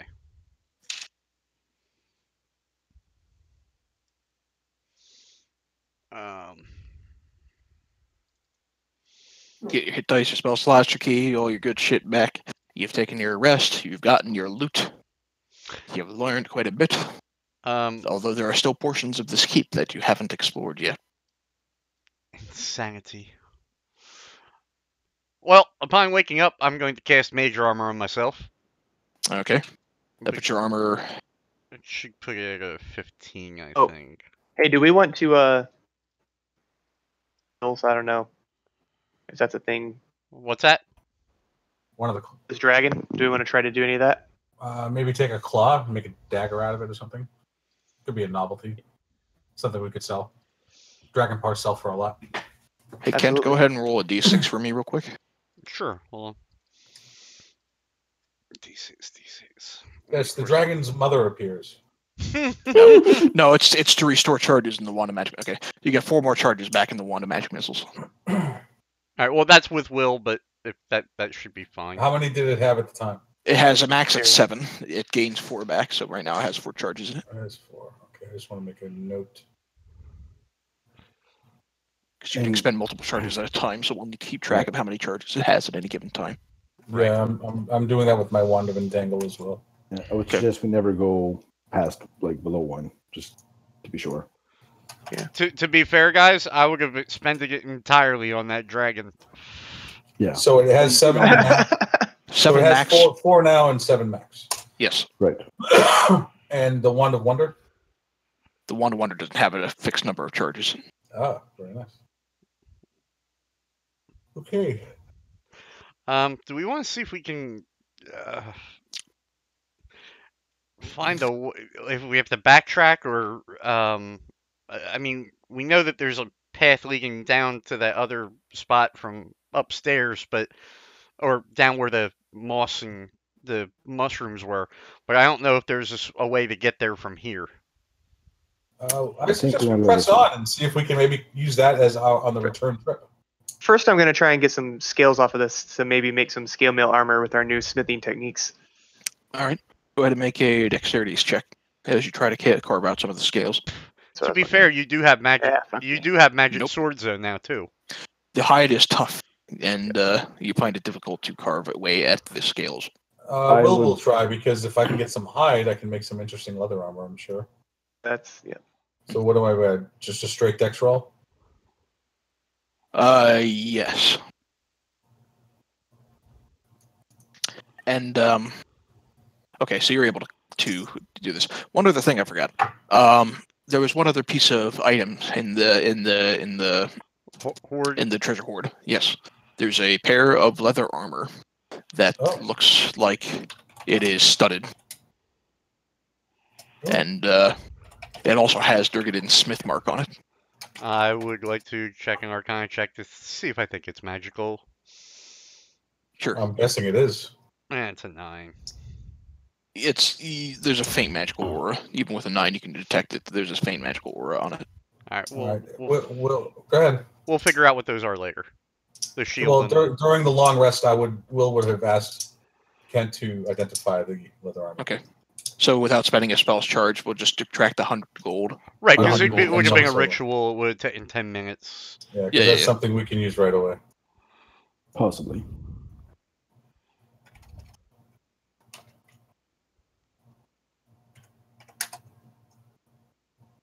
Oh, it's kind of interesting.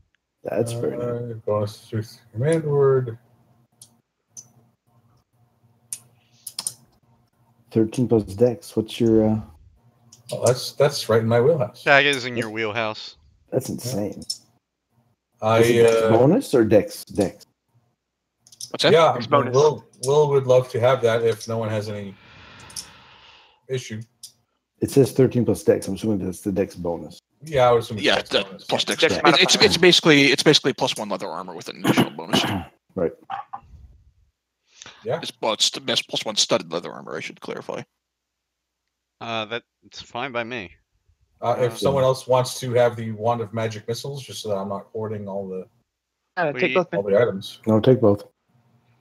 It's not hoarding if you're going to use them. No, I understand that. I'm just trying to be fair. You know, I mean, this is pretty cool armor, and I don't want to, I don't want anyone feeling left out. So if you're taking that armor, can I have the hide you just got off of that, or are you using that for something else? Yeah, no, absolutely. That works. See if I can get that smith into anything. I would like to see if I can get some scales off this bitch. Yeah, scale mail is based off of just leather with scales added, so the hide may still benefit you if you're making scale armor. Go ahead and make a dex check if you're going to carve some scales out. We'll count to 21, and you're able to carve out plenty of scales for yourself. Awesome. How many? How many? He wants to know. Enough that you could create some armor with him. Okay. He's like, Kelly, tell me how many, goddammit. I'm gonna hand them over to Kurt there. Thank you. What I want is a horn. Because I'm horny. Oh, see what I did there? I wonder how I could maybe pry the horn off by pushing on the dragon's mouth with my foot and pulling the horn, see if I can snap it off. Well, I have 2 questions real fast. What size dragon was that? Young. Young. A drake, really. Okay, so those horns aren't like bigger than Garen's body. No, they'd be relatively small enough that you could, create a battle horn or something with it, but I want to hang it around my neck. Or a drinking horn. Maybe that. Okay. Go ahead and make go ahead and make a strength check as you try to pull the horn off. Does AC if he Wait, stuck on there. protect his dick? Can you use my dick as a pry bar? No. I'll assist. Here we go. I'll assist. All right. Oh, it's really on there. Holy shit! Really? All we need is a vorpal sword. Here, you break the first horn and it shatters. The second horn you pry off. Thank you. Oh, nice. Good. We're going back that way, or are we going through this underground? Oh, hey guys, I see an underground thing over here that we should go through. As you kind of peer off in that direction, without using some potion of water breathing, the odds of you being able to escape out that way are very few and far between. Is there anything over there, though? No, other than this underwater passage. We I think we gotta go back the way we came. I think this was a What's over one-stop. I You think sure we can't No way. cross over? Here we go. Right in the water. What's going on under here? The stream is flowing off in that direction, but otherwise, it's unless you pop a potion of water breathing and kind of really go down in there, you don't think it'd be very easy to survive under there long. Okay. And I'll come if back like- over. my way. So this Let's area get back. over here and here, there's like nothing there. You get the sense that the best way out of here is to go back up the way you came. All right, let's do that. I kind of thought that was going to be the what do you call it? It doesn't strike Okay. me as there's a lot of foot traffic that comes through here. Not to a dragon's horde, not usually, no. Okay. All right. You're gonna have to figure out how to add that armor to my sheet, Killy, because I'm looking at it and I'm trying to do it, and It's I'm not sure how that works. well, we can make this really easy. What's your dex It was- modifier?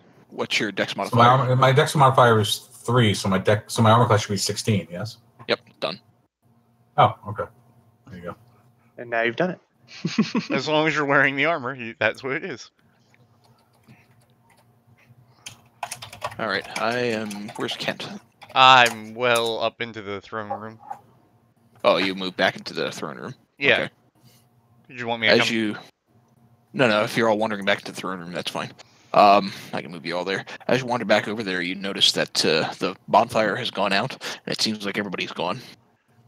Oh. kidding me? There's no Yeah. one here. No one's here. Check in this room. Is there anyone here? Nope. The furnace is out, and no one is there. No bodies, no Down this nothing. fucking door. I kicked down the door behind here. Okay. Peering into the room beyond. I leer into the room beyond. I walk across the carpet. It swallows you whole. No. It's actually, this is a council chamber. It looks like a council chamber of some kind. This is actually a slightly raised table. It's an audience chamber. The table is made of a single stone slab that dominates the room. You see old tapestries that have long since been tattered that cling to the walls.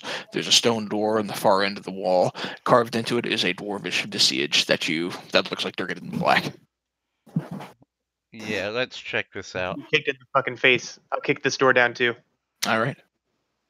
I want some answers on people. I'm not looking around. All right. Peering inside here, this looks like it's a bedchamber that was once well kept, but it looks like somebody has left, possibly in a hurry. In the quarter to the south is a wooden sleeping platform that has been badly gouged by axe blows and partially burned. There is a table, a bench, and a writing desk that have been similarly treated. In the middle of the southern wall, the space has been cleared for a simple sleeping pallet, which is now empty, and a pair... excuse me, never mind. It's a simple sleeping pallet. There are 2 doors that exit to the north. Open this door. Okay. Look around you can, but I'm looking for people. If there's no one in there, I open this door. Okay. Empty. Well, Let's search this room. hey, that's a fair way to call it. See if Okay. there's any signs of what may have happened or anything like that. Mhm. And Will got a 25, so I'm not going to bother rolling. Okay. So a couple of things as you're searching around. First off, you note that the other secret door leads into this cavern here that you found earlier, this other secret passage. Peering around in here, it looks like maybe there was the dwarf in here, probably the female dwarf you think might have been staying in here earlier. That was kind of leading the expedition, but she is no longer here. You otherwise don't see anything that really stands out. There's the scattering remains of maybe some mundane supplies. And there are 2 doors to the south of the forge. Yes. Oh, 2 doors down here. All right. I didn't even see him. Hey, Killy, Let's go. before I come over there, is there anything odd about this table that do I think this table moves at all, or it's just one solid slab? It's just one solid slab in the middle of the room. All right, It doesn't move at all. All right, I'm out of there. Whoop, Jesus. Okay. There's a few miscellaneous but old supplies in both of these rooms. They're basically just storerooms. Nothing of note. Nothing that stands out to you immediately. glean by looking at this forge to see if they actually did make anything successfully. Maybe something went wrong and that's why they had to flee. All right, I'm going to go into this one and I'm going to search, just see if I can see anything. Sure, go ahead. Perception. I'm going to do the same in this room. Okay. I rolled a 14. Okay. Peering around at the forge itself, there's a few small embers that are remaining, that are still burning. However, you do notice that scattered about on the table itself are some miscellaneous metallurgy supplies. It seems like they didn't grab everything on the way out. However, whatever they might have made is not there anymore. Tuck, as you peer in that room, you kind of move around through some of the supplies, and you actually do find a hidden stash amongst them. Inside the stash is 320 gold, 1,100 silver, a gold necklace with ruby stones worth about 900 gold, and another potion. This potion is transparent, and in the middle of it is a sliver of fingernail. Ew. Interesting. I'm going to give the potion to Kurt. Okay. Here we go. So that he can possibly see what the fuck it is. It is a potion of hill giant strength. When you drink it, your strength changes to 21 for 1 hour.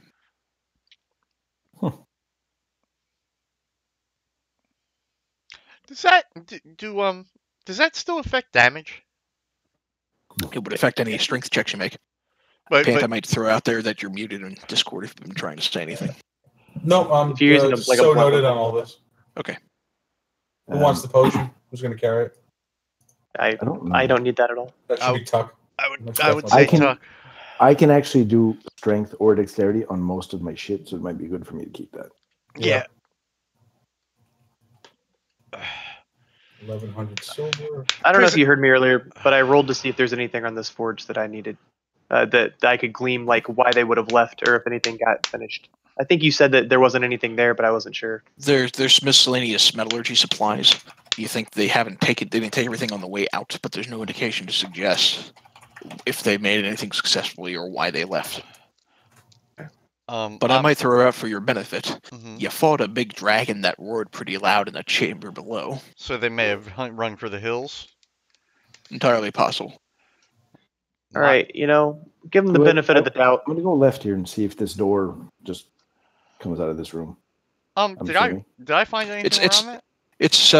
It's not actually a door. It's the end of a stone wall that's been carved in that direction. I think you can reveal it without showing that we're what the room is I'm entering here. Okay. Then there's a door there. Kent, you didn't find anything. Okay, all right. I'll retreat quickly with my friends, and I will go meet them up there. Okay. Will, are you joining your compatriots? The forge. You said it's out.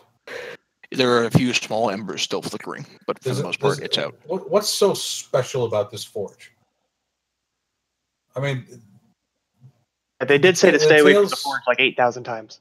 no, but the forge, does it carry any special qualities? Does it look? Is there anything special about it? Make a I can perception tell. check. I guess you made that 25 earlier. We'll count the 25. So, peering around at this forge, in comparison to all the other forges that are out, you do see marked on this one is Durgadin's Smith mark. All the other forges do not have it. You think this is the forge that Durgadin himself would work on? Can anyone detect magic? I don't have the spell. Me neither. Well, it's obviously unmovable, so I can't take it with me. But okay, so all right, so there is this forge. I'm assuming it has some magical property to it that I just simply can't discern. Possibly, but hard to say. Yeah, no, but at least If I took that potion, could I pick it up and put it in the bag? No. No. Actually, Well, I could use the reduction scroll and then put it in the bag. But then it would expand after a minute and explode, so we don't want that. since you can't use that scroll, I'll take that from you. Yeah. No, I already marked down that you're holding it. Yeah, I So are you entering in this hallway down here? yeah. Okay. The stairways lead down into a large hallway at the end. You can see maybe some tables or something at the end of the chamber, but it's hard to discern without moving in. Shall we go back to the old sneak and peek? Yeah. Yeah. All right, we'll sneak up to the corner. All right, go ahead and make a stealth check.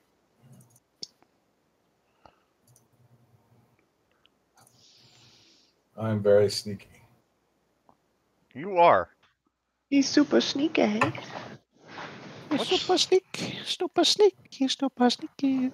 All right, so as you stealth up and get a better view of the area around here, peering around, there's what looks to be maybe some storerooms off to the west end here, but entering down, this looks like it might have been an old kitchen. Beyond it, there's some hearths on the edges of the room. However, they have long since been out. You can see pots, pans, cauldrons, kettles, all lie scattered on the floor and strewn across several tables here. There's an archway that leads to the storerooms over in that direction. And, yeah, that's what you see. Are there any signs of recent activity? Food on one of the tables? Any steam coming off of anything? Make a perception check.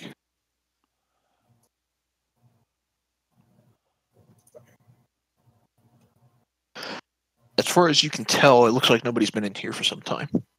All right, I will then sneak up to the archway. Okay. Look inside. All right.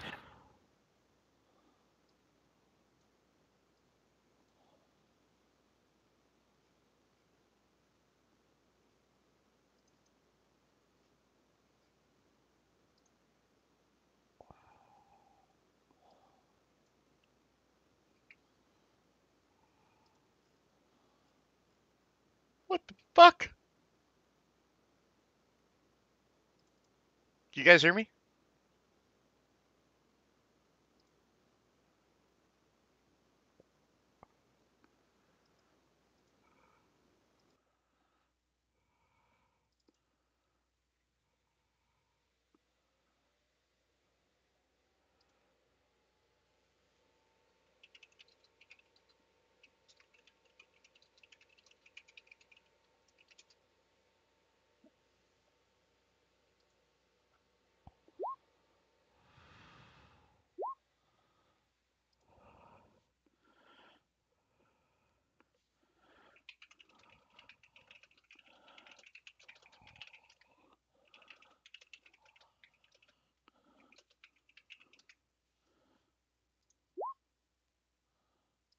Yeah.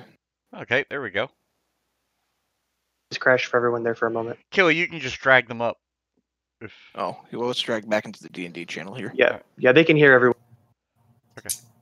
Okay. All right, Check, there check, we check. go. All Yep, good? yep. Nice. All right. So, this table animates and moves behind you, so go ahead and roll initiative then. Is that... by the way, you should have heard my Hello, laughter and my what the fuck. And That's what I Better did. heard me. I said, "Is that a fucking table?" Hey, at least it's not a carpet. It's not a carpet, but it is just a table. Okay.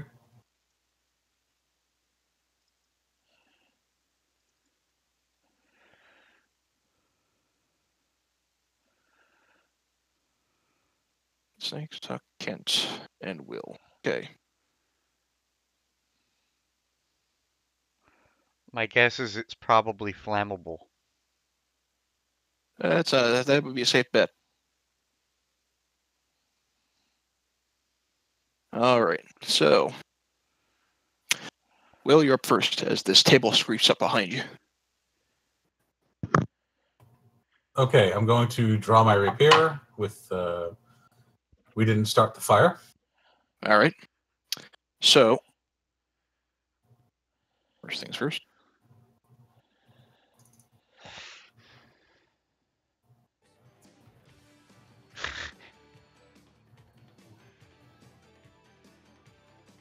All right. So the effect with we didn't start the fire. All of the damage that you do, excuse me, becomes fire damage, and it burns away. When you say all damage, you mean all damage? Yep. So instead of piercing damage, the rapier does fire damage, and it burns objects that are inanimate. Spell damage. It counts as spell fire damage, basically. Oh. It converts all your piercing damage to fire damage. Okay. I am going to. swing around and cast that. And it's made of inorganic material. So it has disadvantage. So it has disadvantage on its save. This is Constitution. It fails. It takes the full 18 points of damage. Fire damage. Yes. As it burns away at the magical fire damage that occurs. And I will move.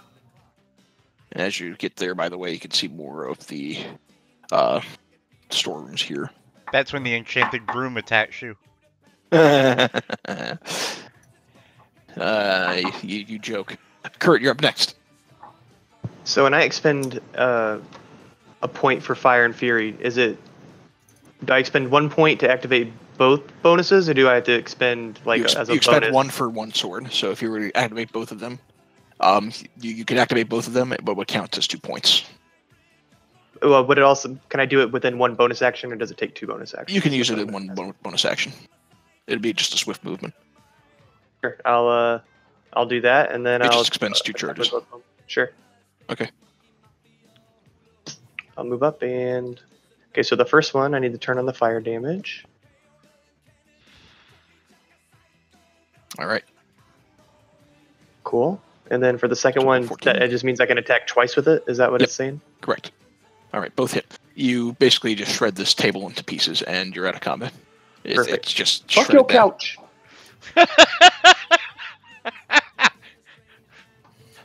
Since I'm in the closet, I'll knock him out of the closet. I'll search the closet. Okay, make a perception check. And here's the broom. It's Giuliani time. All right. I will search the back.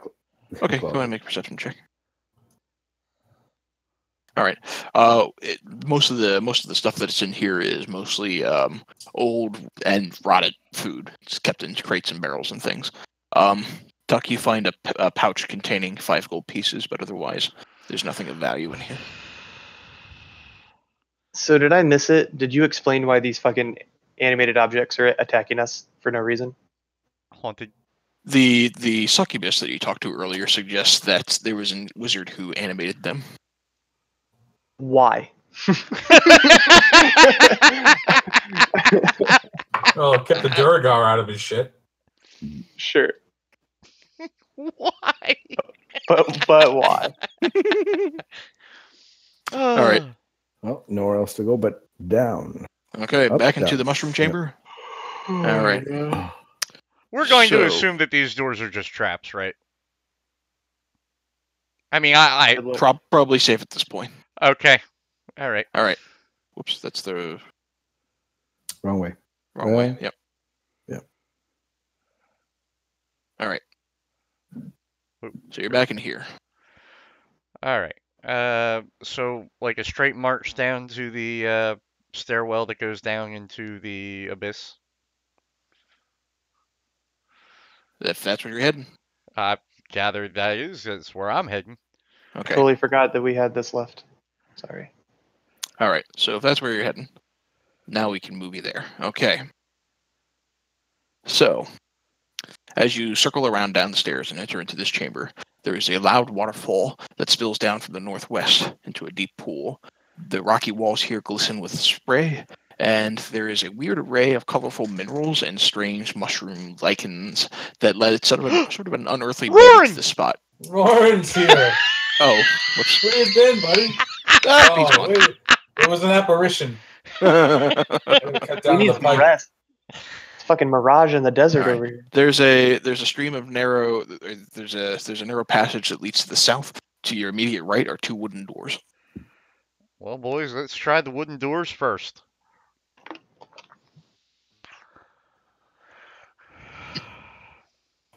Oh, well, listen.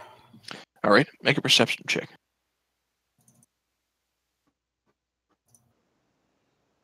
Will, it's faint, but you hear Here, what? sort of a lock, a squishy sort of noise, like if you stepped in something gooey. Okay. Okay then. And I hear fuck all, I'm assuming. You hear fuck all. Okay. I'm Troglodyte going in my to bag. stealthily peek through the door. Okay. Peeking inside. The doors give way and grudge a little bit, so they create a little bit of noise. And you see a low chamber of dressed stone. The chamber in here is filled with what looks like rotten food. Or at least it smells like rotten food. There are 2 open archways on the other end that lead into a similar room. And 2 more archways that lead even further on, but are dimly visible. The floor just past the first archways gleams wetly. Okay, I let everyone see and explain that I heard something Squish. squishing around where the wetness is on the floor. So there's definitely something in there. Do we want to try the bottom door first? Well, we can just throw a torch in there and set the whole thing on fire. I do have a torch. Just a thought. The question is, would the fire go out in any amount of time that we'd be able to explore it? Well, we can explore the rest of the place while it's burning. Pyro. I'm going to see if I can like track it. See what's making that sound. Okay. Make a survival check.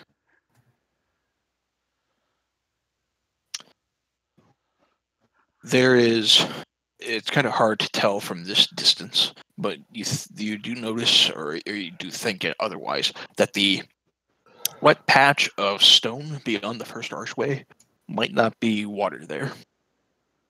Where's this? Right about there. Right Yeah. here? Yep, around that vicinity. I think it might be. You know what? I don't care. I'm going to shoot it with my bow. Okay. All right. As you shoot at it, it begins to shimmer and wooze a little bit, and you watch as it kind of springs up into this gray ooze form. I need... So the arrow hits, but I need you all to roll initiative. All right, hold on.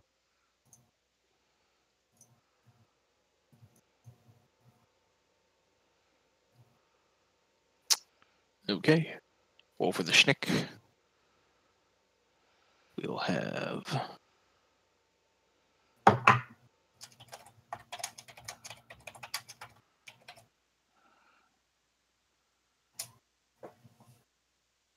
All right. Miles will go first again. Reload my arrow, All right. and then I'll step out of the way. Okay. So other people can get in here. Okay. All right. Assuming that you're not taking any additional actions, Tuck, you're up next. Hang on, let me measure this shit. 20, 35. I'm going to move here. Okay. Throw my staff at the thing. Okay.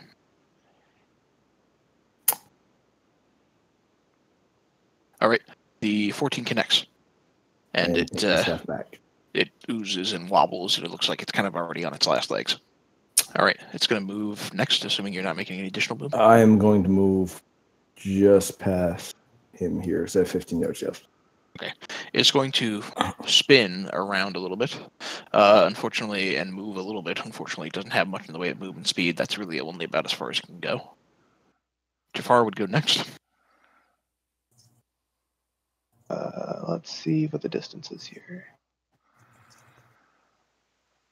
Yeah, okay, so he's going to fly in and bite it. All right. Yep. It connects, and surprisingly, this thing seems to be affected by the poison a little bit, as it kind of sputters, and it just kind of collapses into a wet ooze on the floor, and you're out of combat. Okay. Not much of a challenge. It would have been a lot worse if you walked into it. Not like walking into a dragon's lair, but you know, hey. Yeah. You know what it was? Do I study it? Have I seen this before? Probably not. No, but you would have studied enough to know that this is a pseudopod or a type of pseudopod. These are moving, sort of oozy, blobbish sort of creatures. The most notable of which is the gelatinous cube. Thank you. The most known of which is the gelatinous cube. This is kind of a lesser version of that. That's in the next room. I relay that information and say we should be on the lookout. Yeah, as Will walks in, he'll look up at the ceiling to make sure nothing's going to drop on us. Good call. Damn. No, I'm kidding. No, looking around at the ceiling, there's nothing to suggest anything's about to drop down on you. So I can barely see there's boxes around. There's nothing. Mm-hmm. Anyone? Hold on. Yeah, I'll take a look around. All right, you don't really have to make much in the way of perception checks. This is an old, empty chamber that, aside from a bunch of rotten meats and foods, there's nothing in here. Throughout the entirety? Throughout the entirety. Okay, then I'm just going to back out that door. Okay. Path or door? Door. Okay. I will slowly open the door and see if I can peek inside. Mm-hmm. There are more archways. It looks like a smaller sort of storeroom or chamber, but peering inside, you can see that the chamber looks empty, and there's evidence of footprints here long ago that suggests, or not even long ago, but footprints here to suggest that somebody broke in and stole whatever was in here. There's only a few occasional bits of barrels or something on the edges of each of the chambers in here. I don't know if it's worth it. I'm going to do that anyway. That's and let's go to the path. All right. I'm not walking in there. Gelatinous, nope. All right. Peering down here, the river moves rapidly, very rapidly, off to the west. There's a stone bridge that connects further on to the southeast. Stone bridge, sure mark of lethal danger. Be wary. Alright, I'll move down with Kurt. You find the dragon's mom. Or his twin. His big brother. No, that's the other campaign. Thank you. Something to look forward to. Okay. I heard that. So crossing the bridge, there's a path of stairs that continues down over here into what looks to be a slightly flooded storeroom. There's a door, but it is slightly ajar.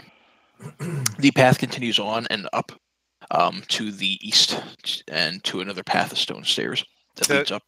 Does any of this look do I get any familiarity of this from the vision/dream I had earlier? No. Okay. All right.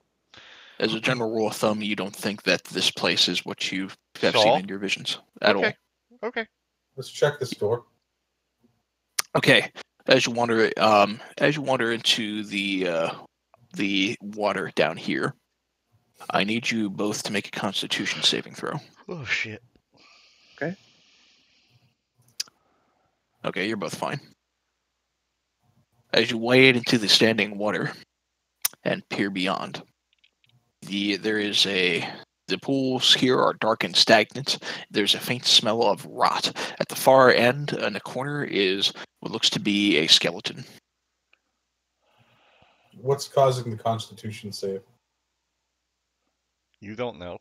You don't know. No, but what's the sensation? I mean, am I choking? Am I? You don't have it. You succeeded on the you succeeded on the throw, so right now you're not affected by it. No. I tell them, hey, stop! Don't come down here. You'll have to make a Constitution saving throw. I mean, you might get hurt. So if all right. So Will doesn't know that there is a danger here. Is what you're saying. So he sees the skeleton over there. Mm-hmm. How deep is the water? It's only about 5 feet. That would be over some people's heads, though. Yeah, I mean it's deep enough that it's flooded, so you have to kind of swim around in it, but you're able to kind of wade into it. I see. Well, Kurt's already halfway through the fucking room, so that's fine. Kurt's also Mr. Immune to poisons. poisons in here? Where are the poisons? You succeeded on your throw too, so Will stay in the doorway and keep an eye on Kurt as he goes and checks the skeleton. Heeding the warning, I will hang back. Before I walk into this room, I'm gonna be real perceptive and see if there's a gelatinous cube in there at all. no, but you do see a rotted leather pouch on top of the orc skeleton.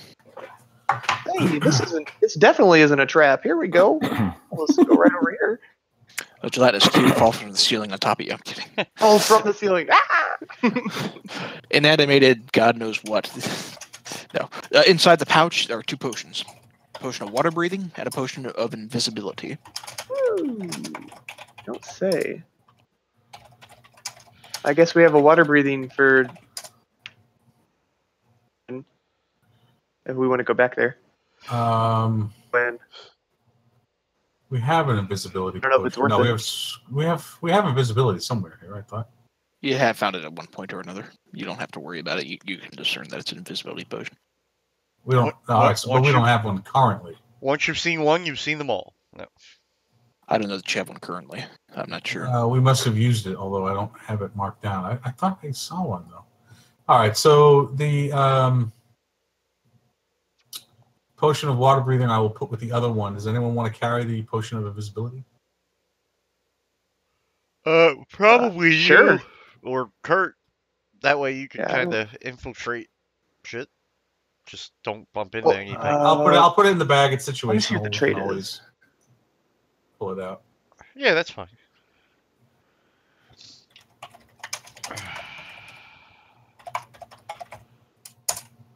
Into the bag. Into the bag they go. Okay. Well, I'm sorry. No. Assuming Kurt turns them in. I gave him, yeah. Sorry. All right. No, it's all right. Rules are an invisibility art because I've used it a couple times, but I don't know how it works for ranged attacks. Greater invisibility, you would actually be able to stay invisible while attacking, I believe. Regular Just normal invisibility, invisibility. when you Never- attack, you then I- become visible. Right. Yep.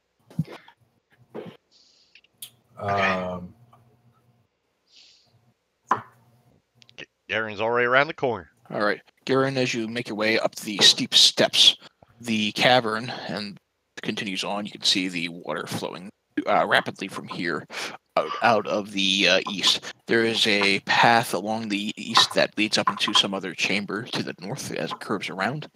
Across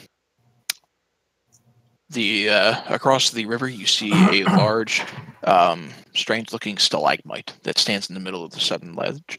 You also see a cave fish that flops helplessly on the bank nearby. Oh, that's not suspicious.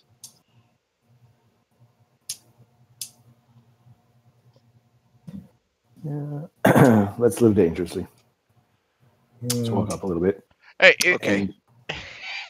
Sneak These- up a little bit. Let's use Okay. some sneak rolls. Yeah, let's try to stealth past All right. this area if possible. This To- way! to that passage. But there's a funny looking stalagmite over there. I failed my stealth roll. I saw. Well, So everything we're looks failing great drugs, over here. So Kurt, you make your way out to there when a strand shoots out from the large, strange-looking stalagmite, one at you and one at Tuck. I need... Dex. Wouldn't it be? Let me check. It is one against Kurt, one against Tuck. It's attacking me. 23 against Kurt, and mine fails. all right. So yours doesn't quite connect, but there is a tendril that wraps around Kurt, and you watch on the other end as a large eye opens up and a large open mouth opens up onto this strange-looking stalagmite as more tendrils begin to emanate from it as it has Kurt in its grasp. Yeah, that thing's dying. And I think we're out of time for this evening.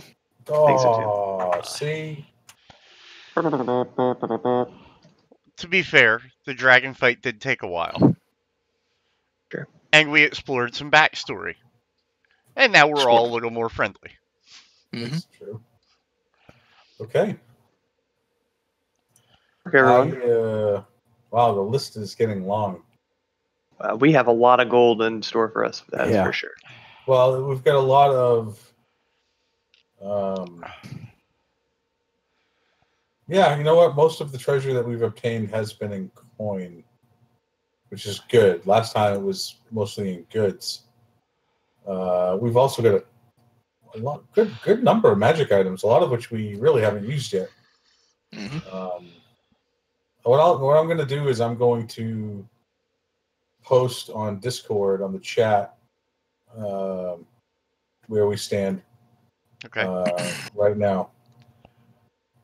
Right now, if we were to sell everything that's considered "quote unquote" treasure for coin and split it 4 ways, it's 1851 each. So 1851 gold, 4 silver, and 4 copper. That does not include the many items that we have obtained. Sounds good to me.